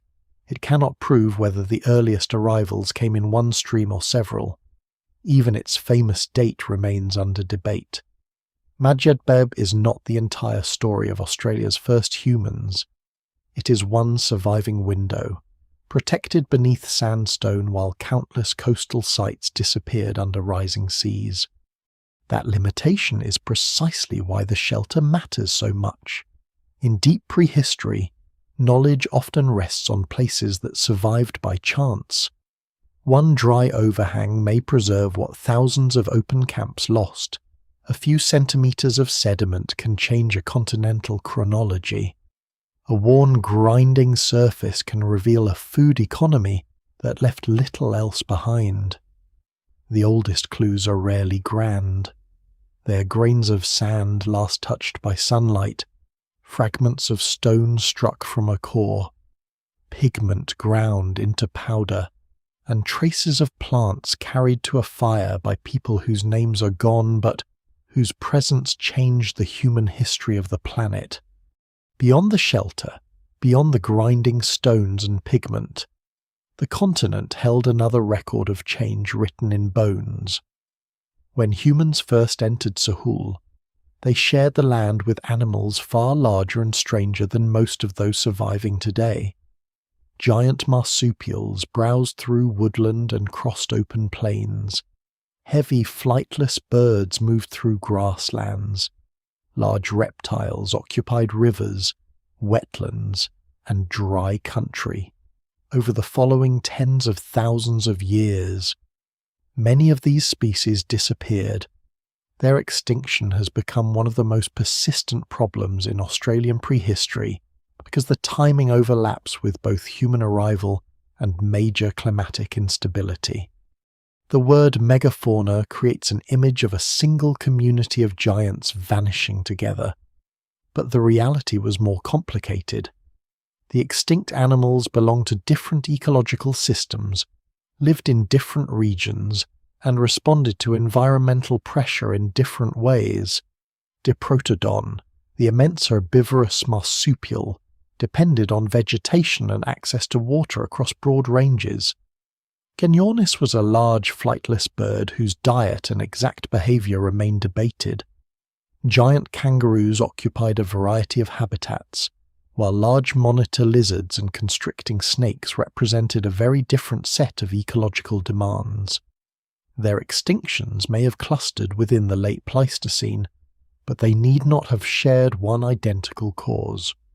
Dating the final appearance of an extinct species is difficult. A fossil dated to 50,000 years ago proves that an animal was alive then. It does not prove that the species vanished immediately afterward. The final surviving population may have lived elsewhere for thousands of years without leaving remains in a place that has been found and dated. This gap between the youngest known fossil and the true extinction date is known as the Senior Lips effect. A technical name for a simple archaeological problem, the last surviving animal is almost never the last fossil discovered. The same uncertainty surrounds human arrival. If people reached Sahul around 65,000 years ago, the period of coexistence with many megafaunal species may have lasted considerably longer than it would under a later arrival model. If secure occupation began closer to 50,000 years ago, the overlap becomes shorter. The chronology therefore affects every extinction explanation. A rapid disappearance soon after human entry may suggest a strong human role, while survival across many millennia points toward a more gradual interaction involving climate, habitat change, and regional variation. The continent was already undergoing major environmental stress. Late Pleistocene climates were unstable, with repeated shifts in temperature and rainfall. Australia had experienced long-term drying before humans arrived, but aridity intensified unevenly across time. Lakes expanded and contracted. River systems weakened in some regions. Woodlands opened into grasslands or shrublands, then changed again. Animals dependent on permanent water or particular vegetation could be pushed into shrinking refuges during prolonged dry phases. Large-bodied species are often vulnerable to this kind of pressure. They generally reproduce slowly, require extensive habitat, and recover poorly after population decline. A series of failed wet seasons may be survivable for a small, fast-breeding animal but devastating for a giant herbivore needing reliable forage and water. If suitable habitats became fragmented, isolated populations could decline even without a single dramatic catastrophe. Climate alone is therefore a plausible part of the explanation. Yet climate does not fully settle the matter. Many Australian species had survived earlier glacial cycles and severe dry periods. Why should this particular interval have caused so many extinctions? Some researchers argue that late Pleistocene environmental change crossed thresholds that earlier fluctuations had not. Others note that human arrival introduced a new predator, a new competitor, and a new source of landscape modification at roughly the same broad time. No single explanation fully accounts for every species and region. Direct evidence of systematic hunting is limited. Australia has not produced a continent-wide series of kill sites filled with megafaunal bones and embedded stone weapons. A few sites have been proposed as evidence of human interaction with giant animals, but many remain debated. Cut marks can resemble natural damage. Bones may accumulate through drought, predation, or flooding rather than hunting. Association within the same layer does not always prove that humans killed the animals found there. The lack of kill sites does not mean hunting was irrelevant.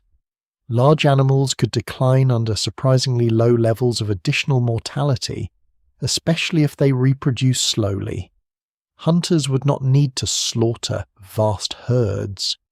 Removing a small number of breeding adults each year could place sustained pressure on populations already weakened by drought and habitat loss. This is sometimes called a low-intensity overkill model, and it is more subtle than the old image of people rapidly destroying every giant animal they encountered. Eggshell evidence has played an important role in this debate. Burned fragments attributed to Genyornis have been interpreted by some researchers as signs that humans collected and cooked the birds' eggs. The fragments show patterns of localized heating that may be consistent with human activity, and their decline in the record has been linked to pressure on reproduction. Critics have questioned species identification and whether all burning was necessarily caused by people. The evidence is intriguing, but it does not provide a complete extinction mechanism by itself. Fire adds another layer of uncertainty. Humans were capable of using fire strategically, and repeated burning could alter vegetation structure over time. More frequent or differently timed burns might favor grasses and fire-tolerant plants while reducing shrubs, trees, or patchy habitats needed by some large browsers. A landscape can change profoundly without being burned everywhere at once. Small fires repeated across generations may shift the balance of plant communities and affect animals far beyond the burned area. But fire regimes were also controlled by climate. Drought increases fuel dryness. Lightning ignites vegetation without human involvement. Changes in atmospheric conditions and plant cover can alter fire frequency naturally. Charcoal records show that fire histories varied greatly between regions, making it difficult to attribute every ecological transition to deliberate burning. People undoubtedly influence some landscapes, yet the scale and timing of that influence remain contested. A combined explanation may fit the evidence better than a single cause. Climate change could reduce water and habitat. Human hunting could add mortality to already stressed populations. Burning could alter the distribution of food and shelter. Different species might respond differently to the same pressures. One animal may have been particularly vulnerable to hunting, another to drying, and another to the interaction of both. Extinction across a continent need not be one event. It can be a sequence of regional collapses spread over thousands of years. The consequences would have extended beyond the missing animals themselves. Large herbivores shape vegetation by grazing, browsing, trampling, and spreading seeds. Their disappearance changes fuel loads, plant competition, and the movement of nutrients. Large predators lose prey. Waterholes experience different patterns of disturbance. The extinction of megafauna may therefore have helped create new ecological conditions, which in turn altered how humans moved and gathered food. Whether the first Australians witnessed the final decline of Diprotodon or Genyornis cannot be answered in one sentence. Some communities almost certainly lived beside species that later vanished, while others may have entered regions after local extinctions had already occurred. Oral traditions have occasionally been compared with extinct animals, but such connections are difficult to demonstrate across tens of thousands of years and should not be treated casually as proof. The megafauna problem endures because each line of evidence is incomplete. Fossils reveal presence, not precise disappearance. Archaeological sites reveal human activity, not every interaction. Climate records show environmental stress, but not exactly how each species responded. Fire histories blur natural and human causes. The result is not ignorance, but a layered picture in which certainty decreases as the question becomes more specific. What can be said is that the continent changed dramatically after human arrival. Many giant species disappeared. Climate became harsher in important regions. Human communities expanded, adapted, and increasingly shaped local environments. These processes overlapped, and their effects likely reinforced one another. The extinction was neither a simple tale of helpless animals destroyed immediately by hunters, nor a purely natural event unrelated to human presence. It was a long ecological crisis unfolding across a continent already under pressure, with people becoming one new force among many. The bones left behind mark an absence that later generations inherited. Landscapes once crossed by immense herbivores grew quieter. Tracks disappeared from riverbanks. Browsing pressure shifted. The first humans had entered a world of giants, but the Sahul that endured into later millennia was increasingly a continent without them. Their disappearance remains one of the deepest contradictions in the story. Human survival was extraordinary, yet it unfolded beside an ecological loss whose causes still resist a final verdict. The ecological losses of the late Pleistocene were followed by another transformation, slower than a single disaster, but vast enough to redraw the continent. As the Ice Age weakened, glaciers and ice sheets far to the north began releasing water back into the oceans. Sea level rose in pulses, pauses, and renewed advances over thousands of years. The exposed margins of Sahul were gradually flooded. Plains became marshes, marshes became lagoons, and lagoons opened into sea. Rivers shortened as their lower valleys disappeared. Hills became islands. Routes that had once been crossed on foot were broken by channels of salt water. This was not merely a change in coastlines, it was the loss of inhabited country. The continental shelves around Australia had supported camps, freshwater sources, hunting grounds, gathering places, stoneworking sites, and pathways linking communities across broad lowlands.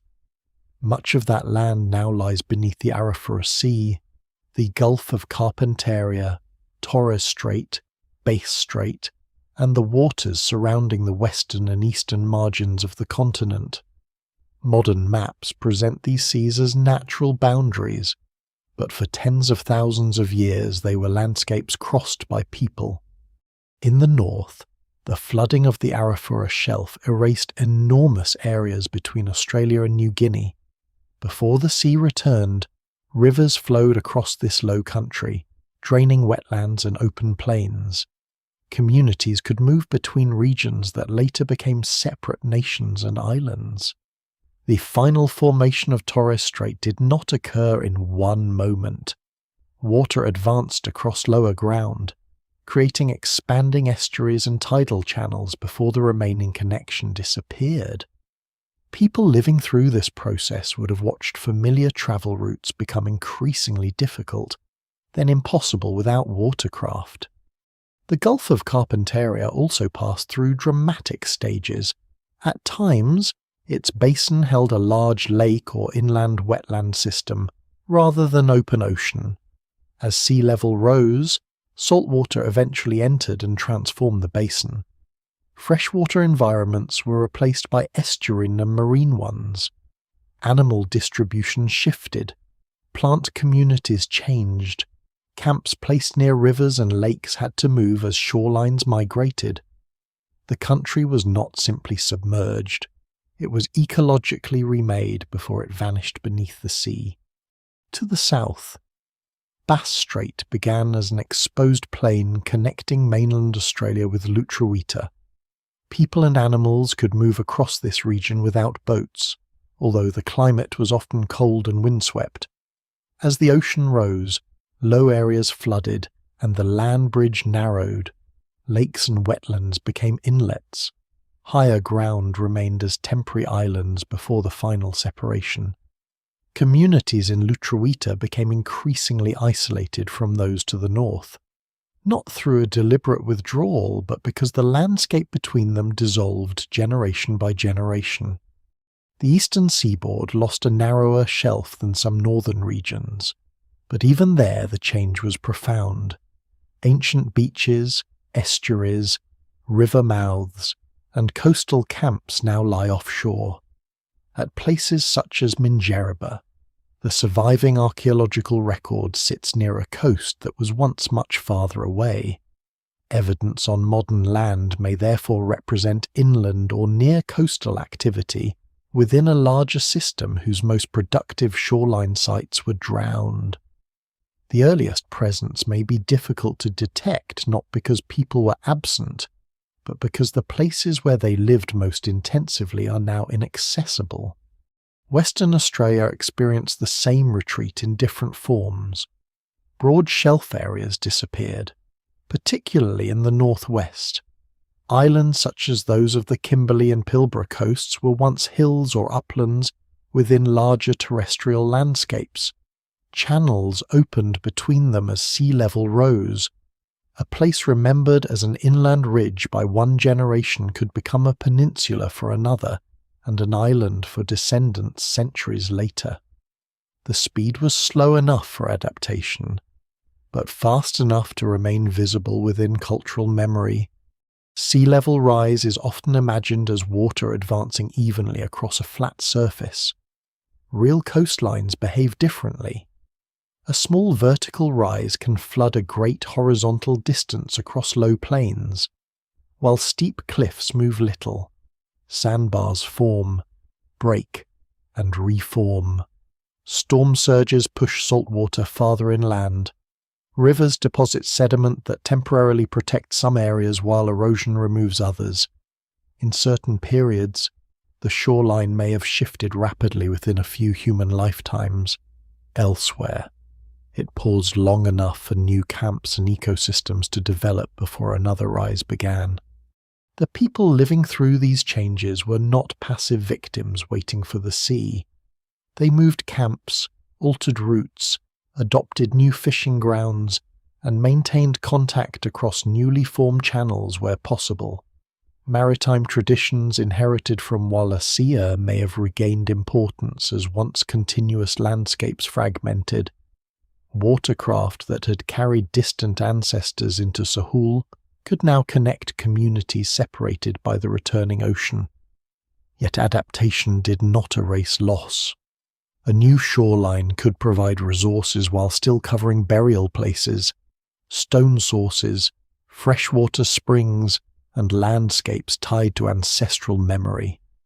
The archaeological cost of this flooding is enormous. Open-air sites are already more vulnerable than rock shelters. Once submerged, artifacts may be scattered by waves, buried beneath marine sediment, corroded, or covered by reefs. Stone tools can survive underwater, but locating them across thousands of square kilometers is extremely difficult. Organic materials are even less likely to remain recognizable. Coastal archaeology therefore begins with a record from which some of the most important pages have been physically removed. Underwater research offers the possibility of recovering fragments of this missing world.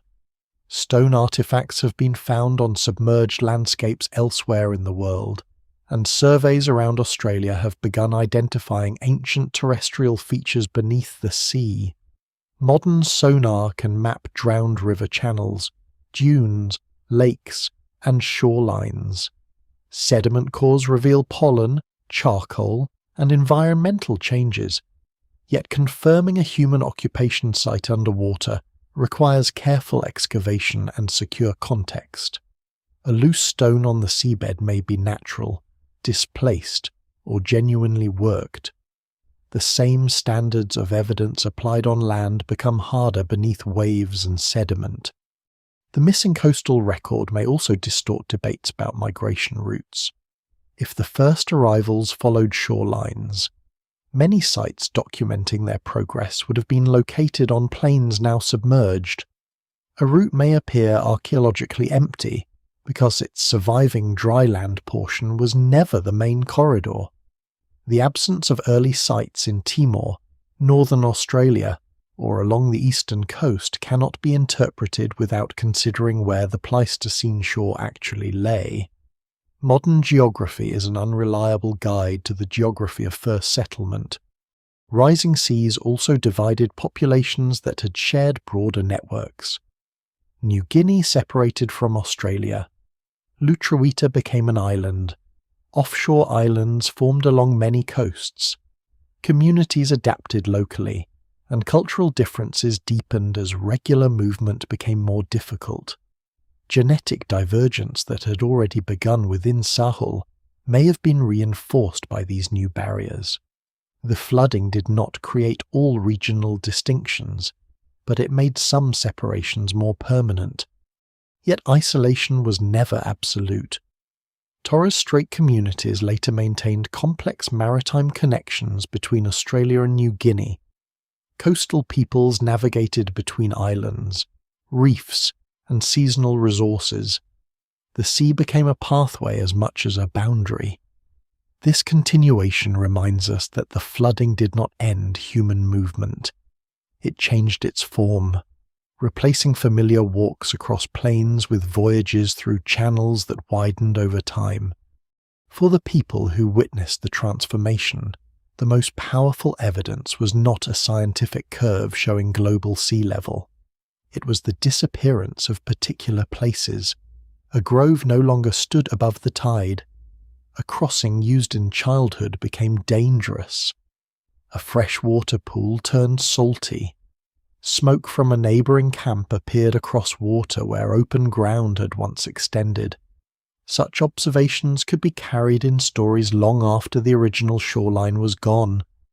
The world beneath the sea is therefore not empty space between archaeological sites. It is part of the human landscape itself.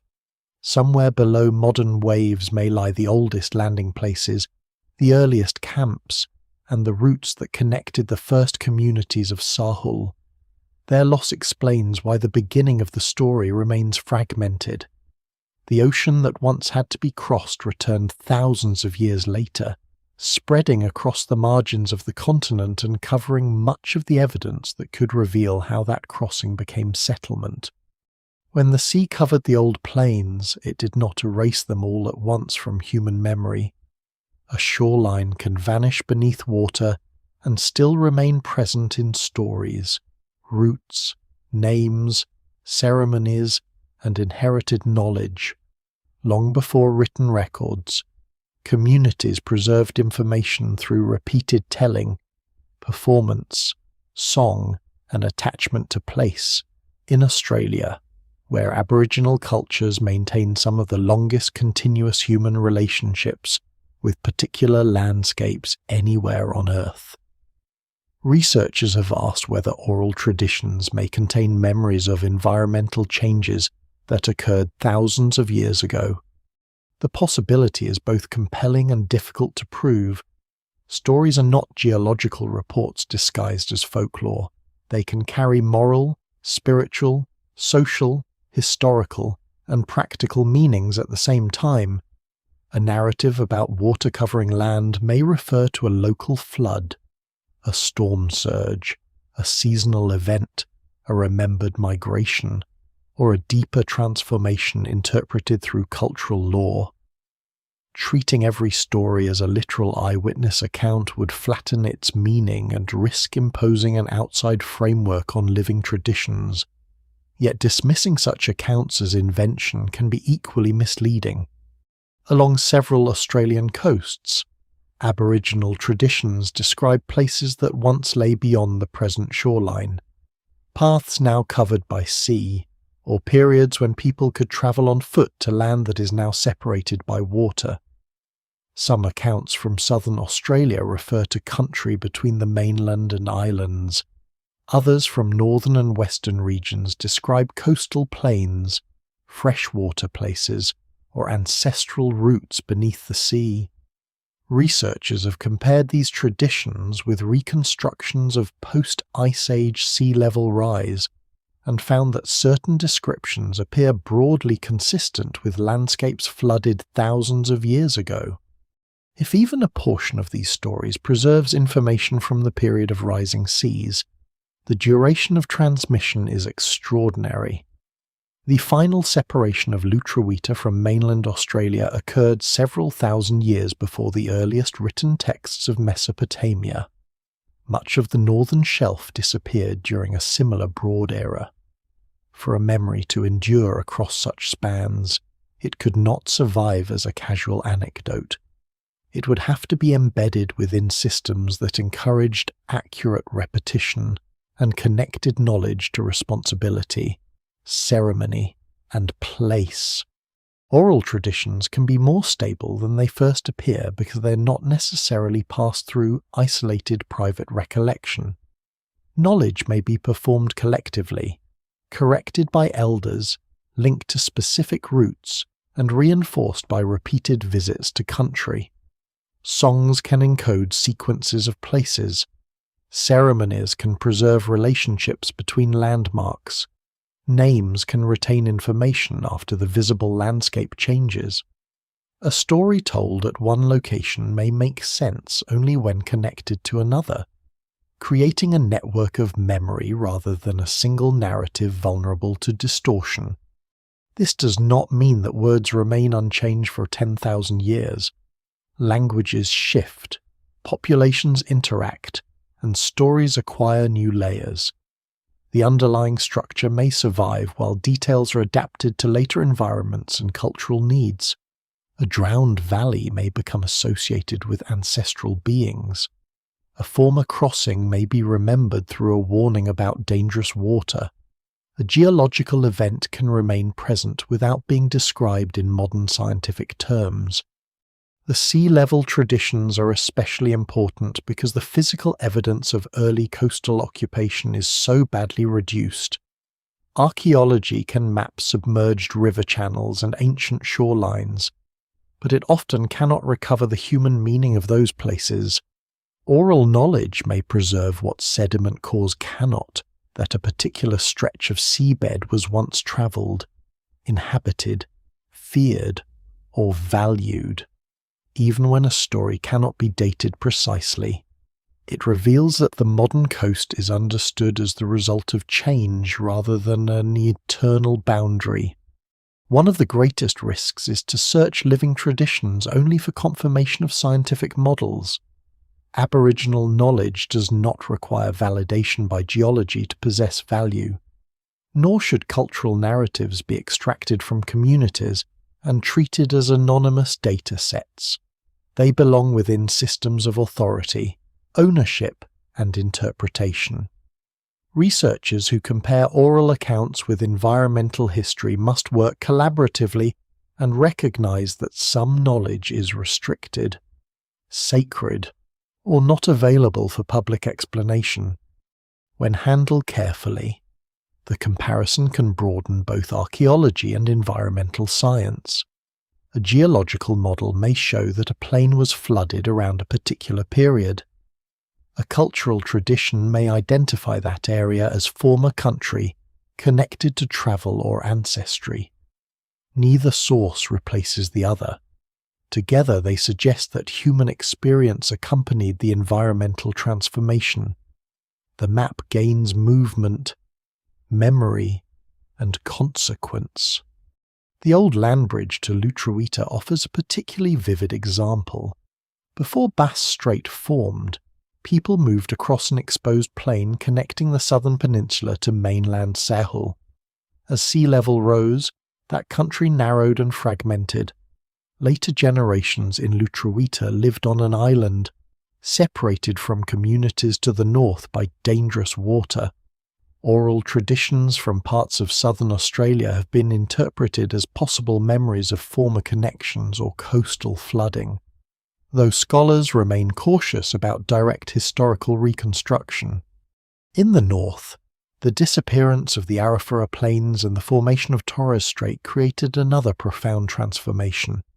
Country that once supported rivers and terrestrial movement became a marine world of islands, reefs, and channels. Communities adapted by developing highly sophisticated maritime knowledge. The sea did not erase connection, it required new forms of connection.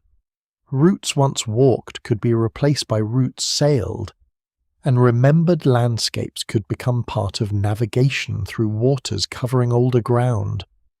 The distinction between history and myth becomes less useful in this setting than it might seem. A story can preserve information about real environmental change while also expressing lore, identity, and spiritual meaning. Modern categories often separate geology, ancestry, morality, and geography into different subjects. Indigenous knowledge systems may hold them together. A coastline is not merely a line produced by sea level. It is a place of relationships between people, animals, ancestors, and obligations. This integrated memory may help explain how communities endured repeated environmental changes. Knowledge of earlier floods, failed water sources, dangerous channels, or shifting coastlines could guide later decisions. A story about a place transformed by water might carry a warning relevant to future storms or seasonal movement. Even when the original event was remote, the narrative remained useful because it preserved the idea that landscapes are not fixed. The first inhabitants of Sahul already lived in a world of change. They watched rivers alter course, dunes move, lakes shrink, forests open, and coastlines retreat. Climate instability was not an abstract background condition. It shaped where people camped, when they travelled, and which resources could be trusted. Memory allowed communities to compare the present with earlier conditions and respond before a crisis became complete. Over generations, environmental knowledge accumulated into a record far more detailed than any one individual could observe. A person might know one drought, but a tradition could preserve many. One generation might witness a shoreline move a short distance, while stories across centuries could retain the larger pattern of inundation. This collective memory was a technology of survival as important as a stone axe or fire-making method. The survival of such traditions also challenges the idea that prehistory is silent. It is silent only if history is defined as writing. Australia's deep past was recorded through other means in language, performance, art, kinship, movement, and country itself. Rock surfaces became archives of images. Paths carried sequences of knowledge. Songs linked distant water sources and landmarks. Memory was not stored in books, but it was structured, maintained, and renewed. No researcher can trace every modern tradition directly back to the first settlers. Tens of thousands of years contain migrations, language changes, cultural transformations, and losses. Claims of perfect continuity should be avoided. Yet the broader continuity of Aboriginal connection to country is undeniable, and some traditions may preserve environmental memories of remarkable antiquity. The evidence remains incomplete, but it deserves neither romantic exaggeration nor automatic skepticism. The drowned coast therefore survives in two forms. One lies beneath the sea, preserved imperfectly in sediment, stone, and submerged landforms. The other survives within human memory, carried through stories that may have outlived the landscapes that gave rise to them. Archaeology can search the seabed for camps, while oral tradition reminds us that those camps once belonged to people who knew the names, dangers, and meanings of the places around them. The returning ocean erased footprints, hearths, and pathways, but it could not remove every trace of the world it covered. Some of that world remained above water in rock shelters and high ground. Some remained in genomes. Some may have remained in words spoken from one generation to the next. Long after the plains disappeared, people continued to remember that the sea had not always been where it is now. Those memories of drowned country lead back toward an older uncertainty, because before Sahul's coastlines could be lost, they first had to be reached. The route across Wallacea remains one of the most difficult parts of the story to reconstruct. Archaeologists can identify islands where people lived, geneticists can estimate population movements, and oceanographers can model currents under lower sea levels. But none of these sources preserves a complete itinerary. No line of camps marks every stage from Sunda to Sahul. No surviving vessel reveals its point of departure. The crossing must be rebuilt from fragments scattered across islands, caves, seabeds, genomes, and simulations. Two broad route families dominate the debate. The northern route moves through islands such as Sulawesi and the Moluccas toward the northern or western margins of New Guinea and Sahul. The southern route follows the Lesser Sunda chain through islands including Flores and Timor before approaching northwestern Australia, or nearby parts of the Sahul Shelf. Both routes contain deep water passages that remained open even when global sea level was much lower. Neither offered a continuous walk. Both required maritime movement, and both may have been used at different times. The southern route has long appeared attractive because the islands form a visible eastward sequence on modern maps. From Java or nearby Sunda lands, travellers could move through the Lesser Sundas toward Timor, then face the final sea passages toward the exposed northwestern margins of Sahul. Some islands along this chain had already been reached by earlier hominins. Homo floresiensis lived on Flores long before modern humans entered the region, proving that deep water crossings had occurred in Southeast Asia at a far earlier date, though whether those movements were deliberate remains unknown. Modern humans were certainly present in parts of the southern island chain by the late Pleistocene. Evidence from Timor-Leste shows strong occupation from around 44,000 years ago, while sites in the Tanimbar Islands indicate settlement by roughly 42,000 years ago. These communities used marine and terrestrial resources, demonstrating that humans could live successfully within remote island environments. Such evidence makes the southern route entirely plausible for later movements, and perhaps for earlier ones whose traces have not been found. Yet the record at Laili complicates a simple southern narrative. Beneath the strong occupation layers are older sediments dating to a period when people might have been expected if the first Sahul settlers passed directly through Timor. Those deposits have not yielded clear evidence of human presence. Archaeological silence is never conclusive, especially when travellers may have stayed near coastlines now submerged.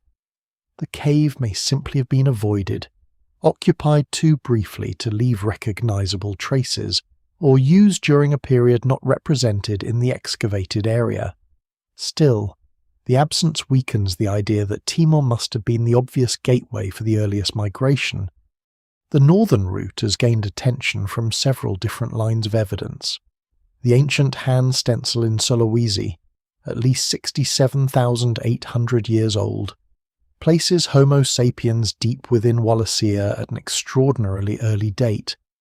The image does not reveal where its maker came from or where that community later travelled, but it shows that humans had already crossed significant sea barriers into the Northern Island zone.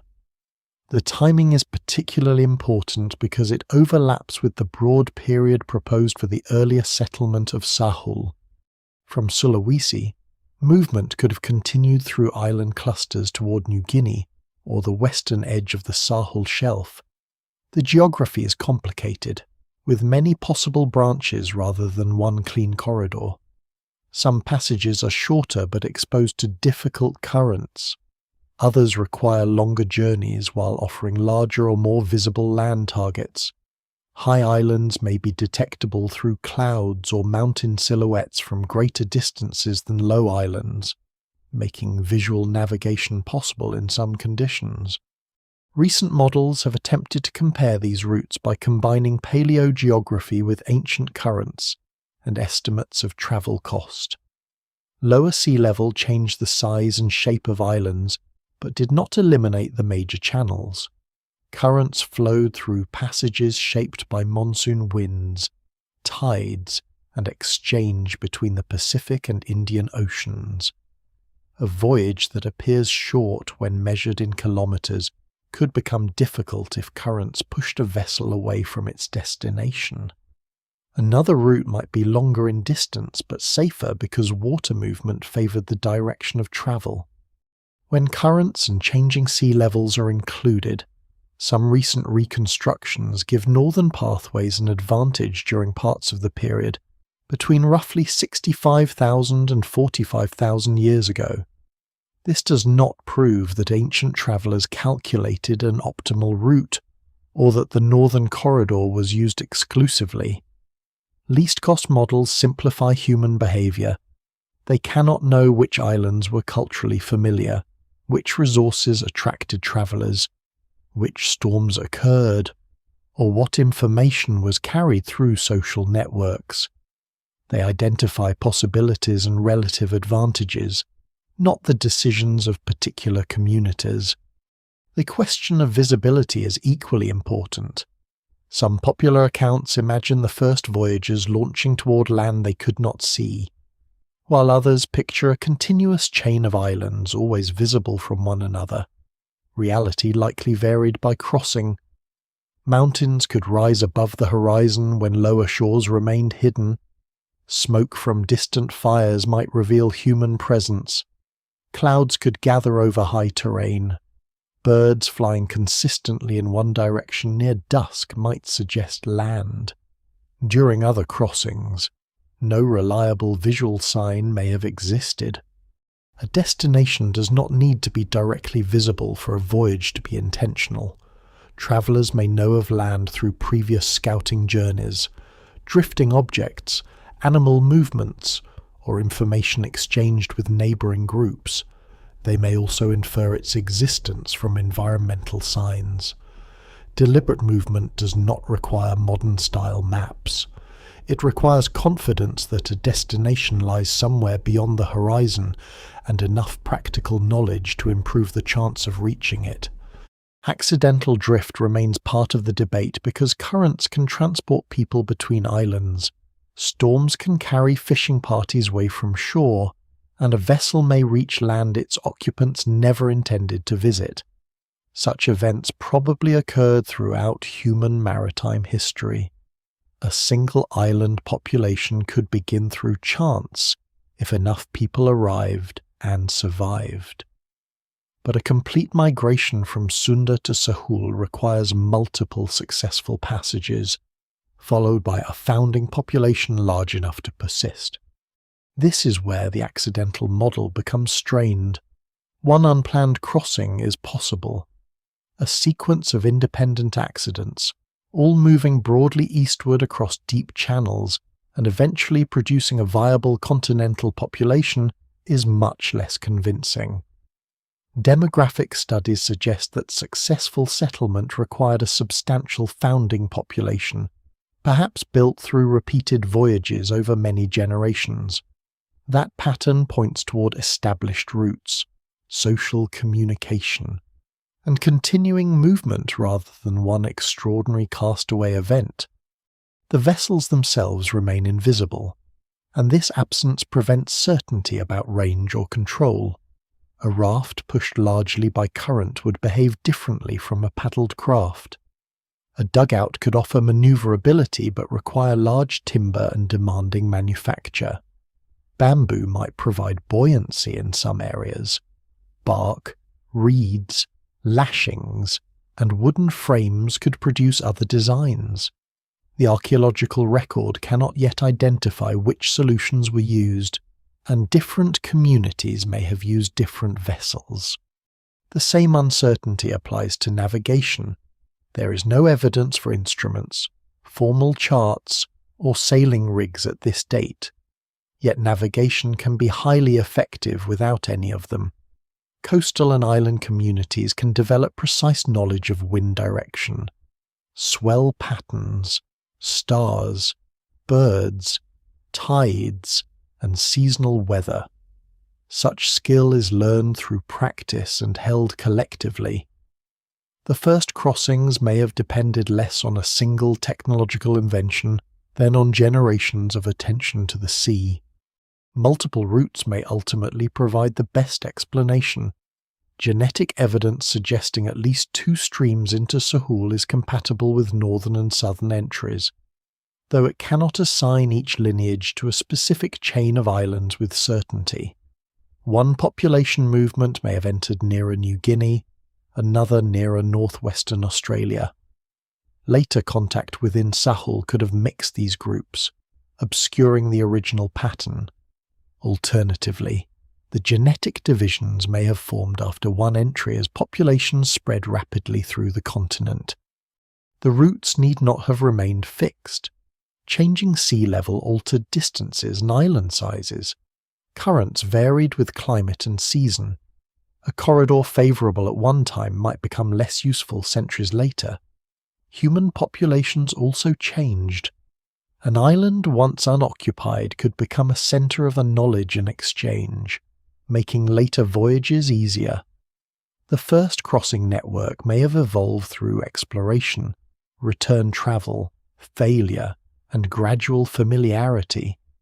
The lack of a final answer does not weaken the achievement.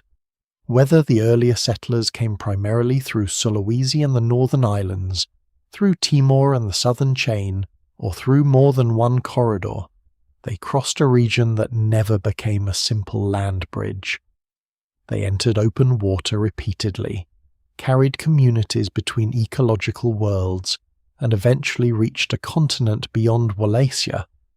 The disputed routes reveal something more important than the exact sequence of islands. They show that the horizon was not an absolute barrier to early Homo sapiens. It was a source of information, risk, and possibility. The people moving eastward did not need certainty about the scale of Sahul or the full map of the seas ahead. They needed enough knowledge to make one crossing, then enough memory to repeat it. Through that accumulated process, a broken world of islands became a road, and the sea beyond the horizon became part of human history. Once the pathways into Sahul had become part of human memory, the greater challenge was no longer arrival but endurance. The first crossing lasted days or perhaps weeks. Survival on the continent lasted tens of thousands of years. During that span, climates shifted, coastlines moved, deserts expanded, forests retreated and returned, populations became separated by sea, and communities adapted to environmental changes whose scale can be difficult to imagine within a single human lifetime. The continuity that followed was not the result of a culture remaining frozen in its earliest form. It was achieved through repeated change. The late Pleistocene brought cycles of cold and aridity across much of Sahul. Rainfall weakened in some regions, lakes contracted, and inland routes became harder to maintain.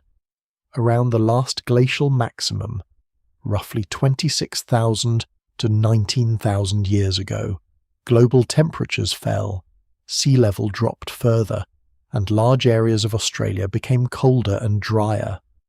The interior was not entirely abandoned, but population density likely declined in the harshest zones. Communities concentrated around dependable rivers, mountain refuges, wetlands, and coastal areas where food and water remained available. Archaeological patterns suggest contraction rather than disappearance.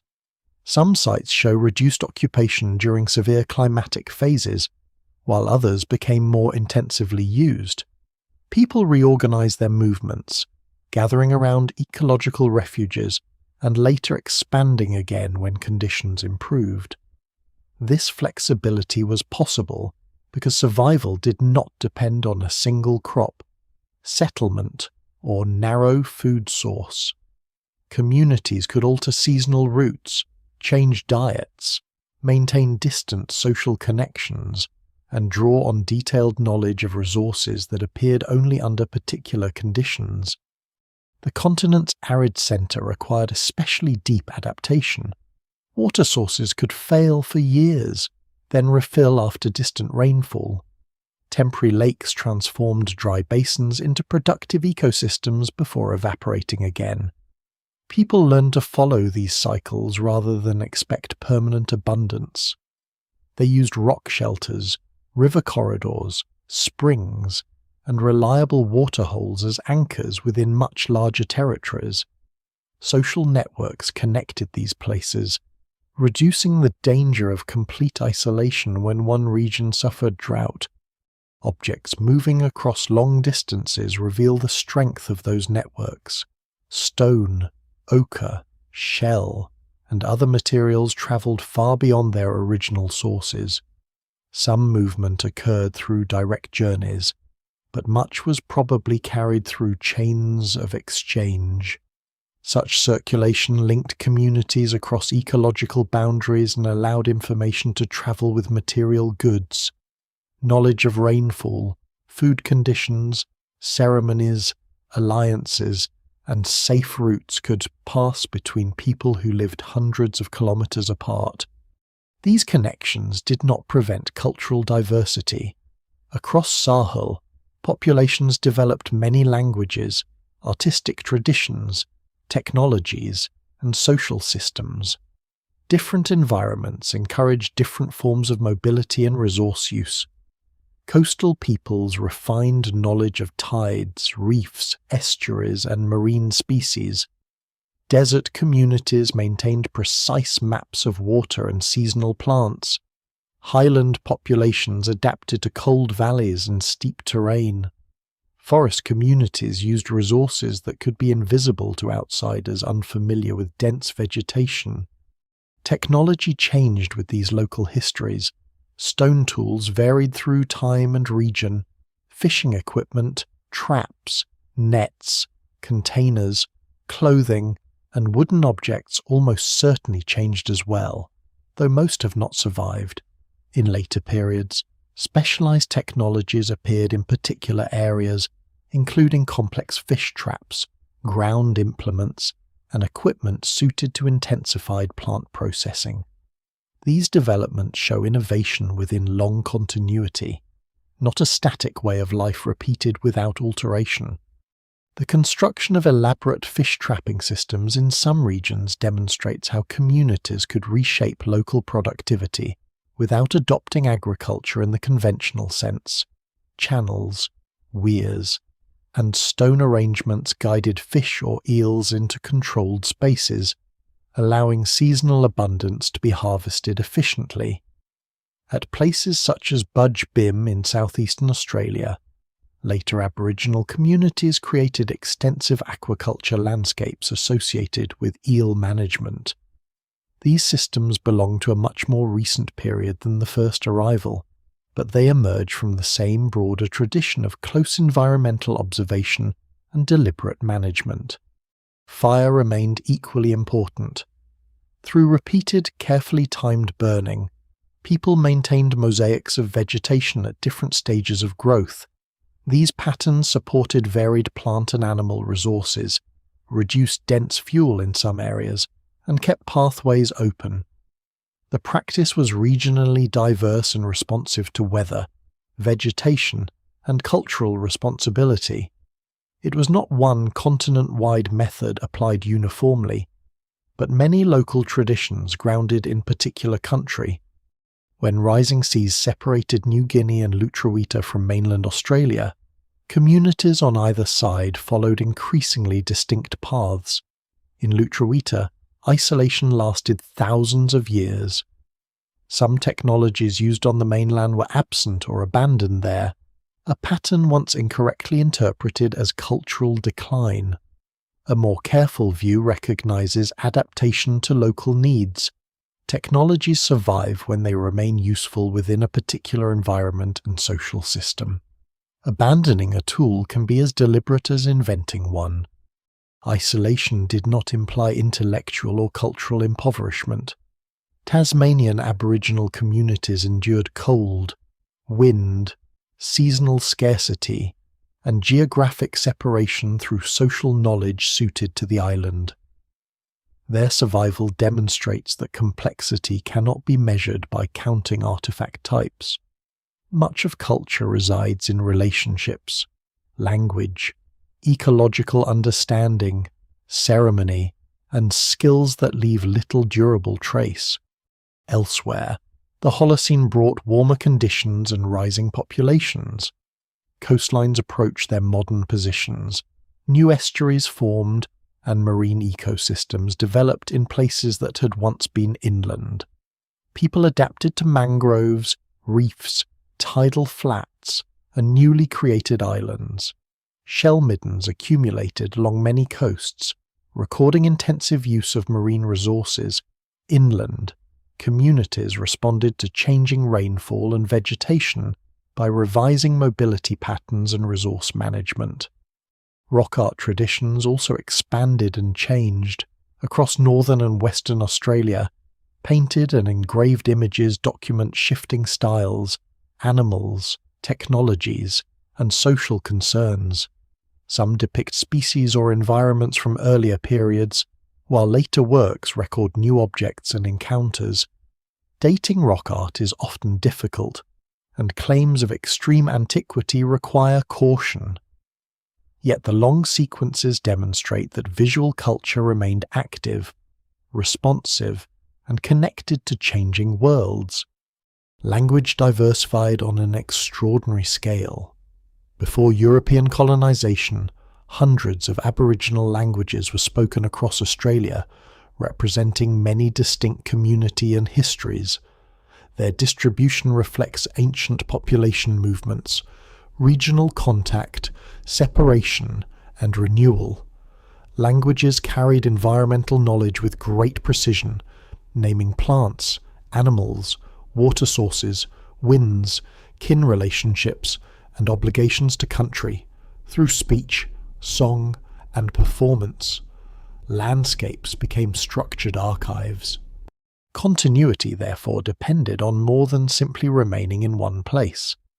It required maintaining relationships with particular country, while also responding to change.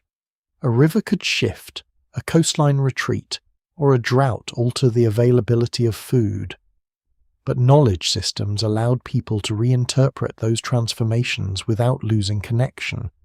Country was not understood as scenery surrounding human life. It was a living network of relationships in which people held responsibilities. The arrival of outsiders in recent centuries brought disruptions unlike earlier climatic changes. Colonization imposed displacement, disease, restrictions on movement, language loss, and severe damage to communities and cultural landscapes. These events broke many lines of transmission and made some ancient practices difficult or impossible to maintain. Yet they did not end Aboriginal history or transform indigenous peoples into remnants of a vanished past. Communities survived, preserved languages and ceremonies where possible, rebuilt connections where they had been interrupted, and continued asserting authority over country. Archaeological work increasingly takes place through collaboration with traditional owners, whose knowledge shapes questions, interpretation, and the care of sites. Ancient places are not treated merely as abandoned evidence of unknown people. They belong within living histories extending from the first settlement of Sahul into the present. That continuity should not be mistaken for sameness. Over more than 50,000 years, every generation encountered a world somewhat different from the one before it. People adopted new tools, revised routes, formed new alliances, developed new artistic forms, and responded to environmental pressure. Traditions endured because they could change without losing their foundations.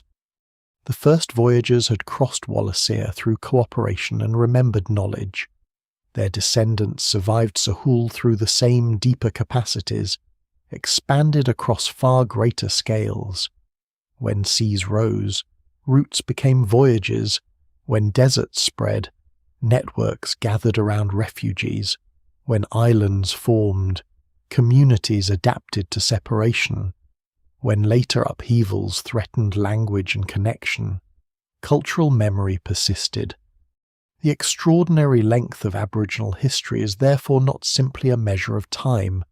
It is evidence of sustained human resilience within one of the planet's most variable inhabited continents.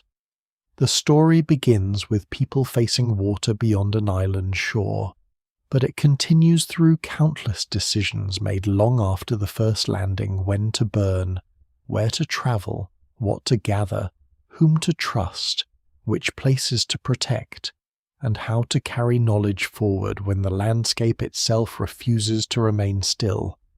The legacy of the first people to enter Sahul does not rest on a single artifact, route, or date. It rests on the scale of the transformation they achieved. Somewhere beyond the islands of Wallacea, human beings faced open water and moved toward a continent no one in their community had fully mapped. They crossed not because a land bridge carried them safely eastward, but because they possessed the knowledge, cooperation, and confidence needed to make the sea itself part of the journey. Their arrival changed the limits of human possibility. By then, Homo sapiens had already travelled far beyond Africa, entered unfamiliar climates, and encountered other human populations across Eurasia. Yet Sahul demanded something different. It could not be reached by following herds across an exposed plain or walking along a continuous coast. Deep channels remained between Sunda and the greater Australian continent even during periods of low sea level.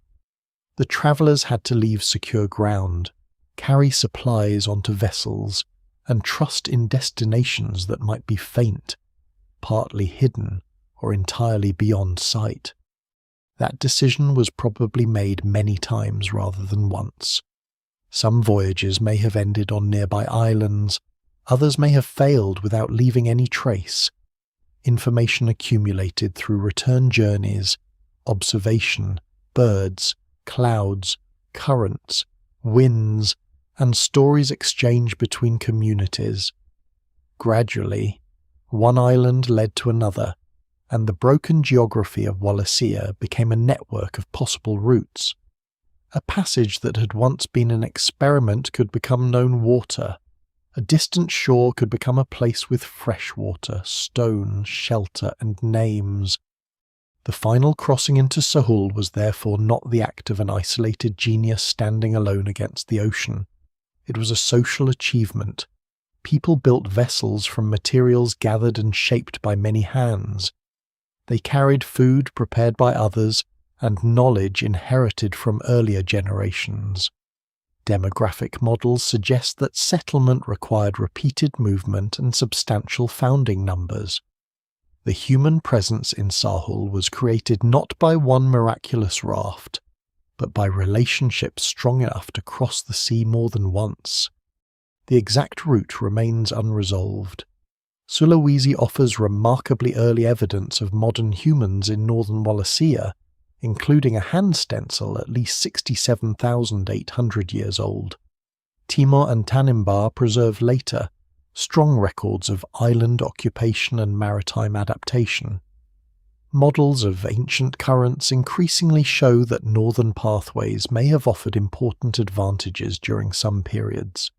While genetic evidence allows the possibility of more than one stream into Sahul, the evidence remains incomplete, and no single explanation fully accounts for every archaeological, genetic, and oceanographic clue. The uncertainty is not a flaw in the story. It is a reminder of how much has been lost. The vessels decayed. Camps near the first shorelines were flooded. Languages changed beyond reconstruction. The people themselves left no written account describing what they expected to find.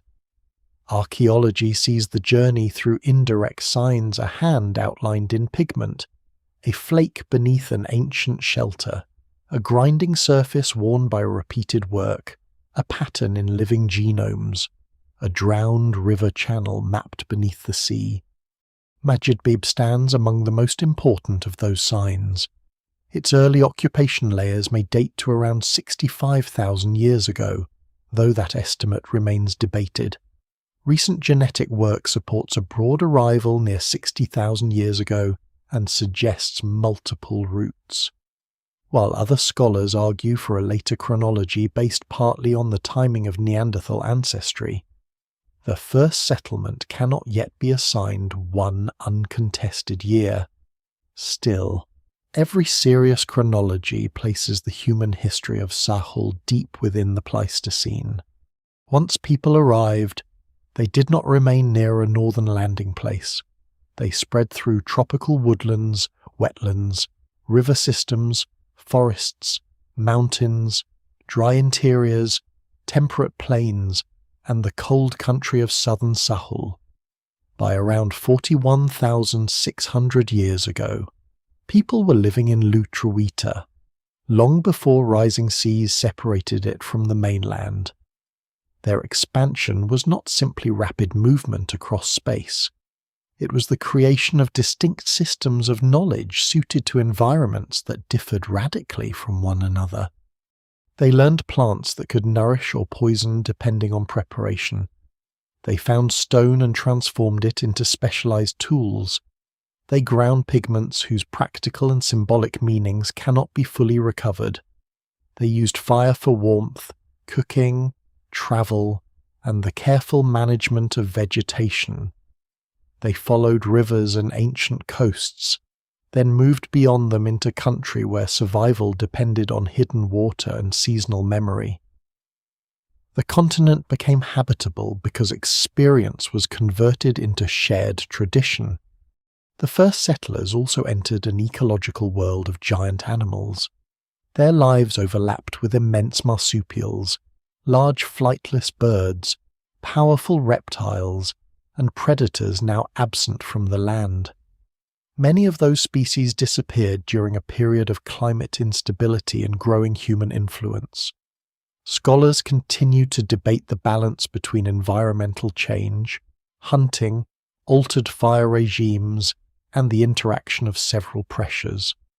The unresolved extinction problem remains a darker part of the legacy, showing that human success and ecological loss can unfold together. Then the ocean returned. As the Ice Age ended, water spread across the continental margins and divided the greater landmass. The Arafura Plains vanished. Torres Strait formed. The Gulf of Carpentaria became marine. Bass Strait isolated Sulawesi. Estuaries, camps, pathways, freshwater places, and perhaps the earliest landing sites disappeared beneath rising seas. Communities adapted, but the archaeological record was permanently thinned. Much of the first chapter may now lie underwater. Even so, submerged country was not necessarily forgotten. Aboriginal traditions from several regions describe former land, drowned routes, and coastlines transformed by water. These accounts must be approached with care and within the authority of the communities who hold them. They are not simple geological data. yet some may preserve memories of environmental change across extraordinary spans of time. The possibility reminds us that human history can endure without writing when knowledge is tied to place, responsibility, ceremony, and repeated transmission. The deepest legacy of the first Sahul voyagers is therefore not that they discovered an empty continent. Sahul was never empty of life, and the word discovery can hide the fact that their descendants formed enduring relationships with country across tens of thousands of years. Their achievement was to enter a new world and remain within it, changing as climates, coastlines, and ecosystems changed around them.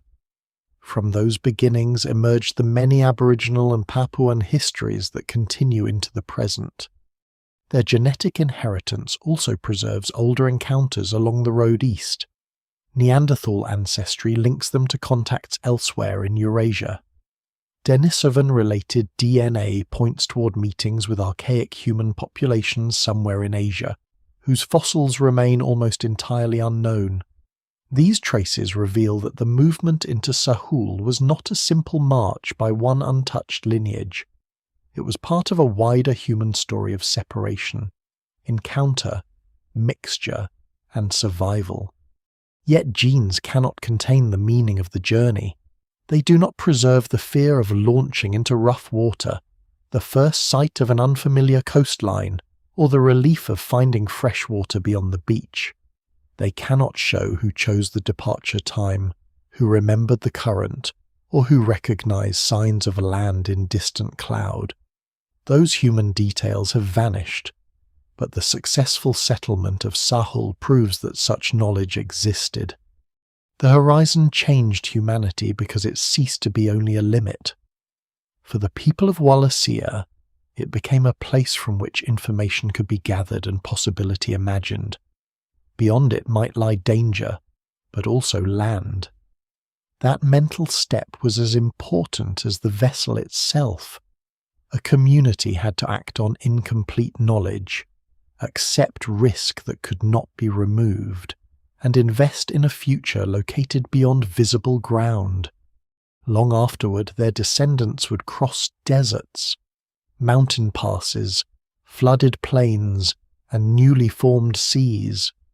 They would preserve knowledge through Ice Age cold, severe drought, rising oceans, regional isolation, and the violence of much later colonization. The continuity of those histories is not an untouched survival from the Stone Age. It is evidence of continuous invention, adaptation, and cultural strength. And now the fur shore is gone, somewhere under the northern sea, perhaps beneath sediment laid down by vanished rivers. There may be a place where travellers once pulled a vessel onto Sahul. The beach may contain no monument and no object recognizable from the surface. It may never be found. Still, the crossing remains visible in everything that followed in the occupation of a continent, in ancient tools beneath sandstone, in fire-shaped landscapes, in languages and traditions, and in people whose connection to country reaches farther back than any written archive. As the story draws away from the islands and disputed routes, the ocean grows quieter. The currents continue through the channels of Wallacea, passing reefs and shores that have changed shape many times since the first voyages. Clouds gather over Sulawesi. Tides move across the Arafura Sea above plains where rivers once flowed. Far to the south, cold water covers the ground that once connected Lutruwita to the mainland. Time has hidden the travellers almost completely. It has taken their vessels, voices, first camps, and the names they gave to the unknown shore. It has blurred the moment of arrival until archaeology can offer only ranges, probabilities, and carefully argued possibilities. But disappearance is not the same as failure. Their lives continued through descendants, through knowledge, and through the human presence they established on the far side of the sea. Perhaps the final image is not one of arrival at all. It is an island shore before departure, in the dim light before sunrise. A small group waits beside a vessel made from materials that will never survive into history. The water ahead carries a current no map records. Somewhere beyond sight lies another island, and beyond that island, a continent larger than anything they know. There is no declaration, no monument, and no certainty, only preparation, remembered signs, and trust. The vessel leaves the shallows. The familiar shore begins to recede, becoming a dark line behind them. For a time, the travellers belong neither to the land they have left nor to the land they hope to find. They move within the open space between memory and possibility. Then the old coast disappears beneath the horizon. Ahead, perhaps, a cloud rests over unseen ground. Birds turn toward the east. The swell changes almost imperceptibly. Someone recognizes the signs, and the vessel continues. The sea keeps no record of their passage. It closes behind them, smooth and immense. But beyond that water, a human story is about to take root, endure the flooding of worlds, and remain alive for more than 50,000 years.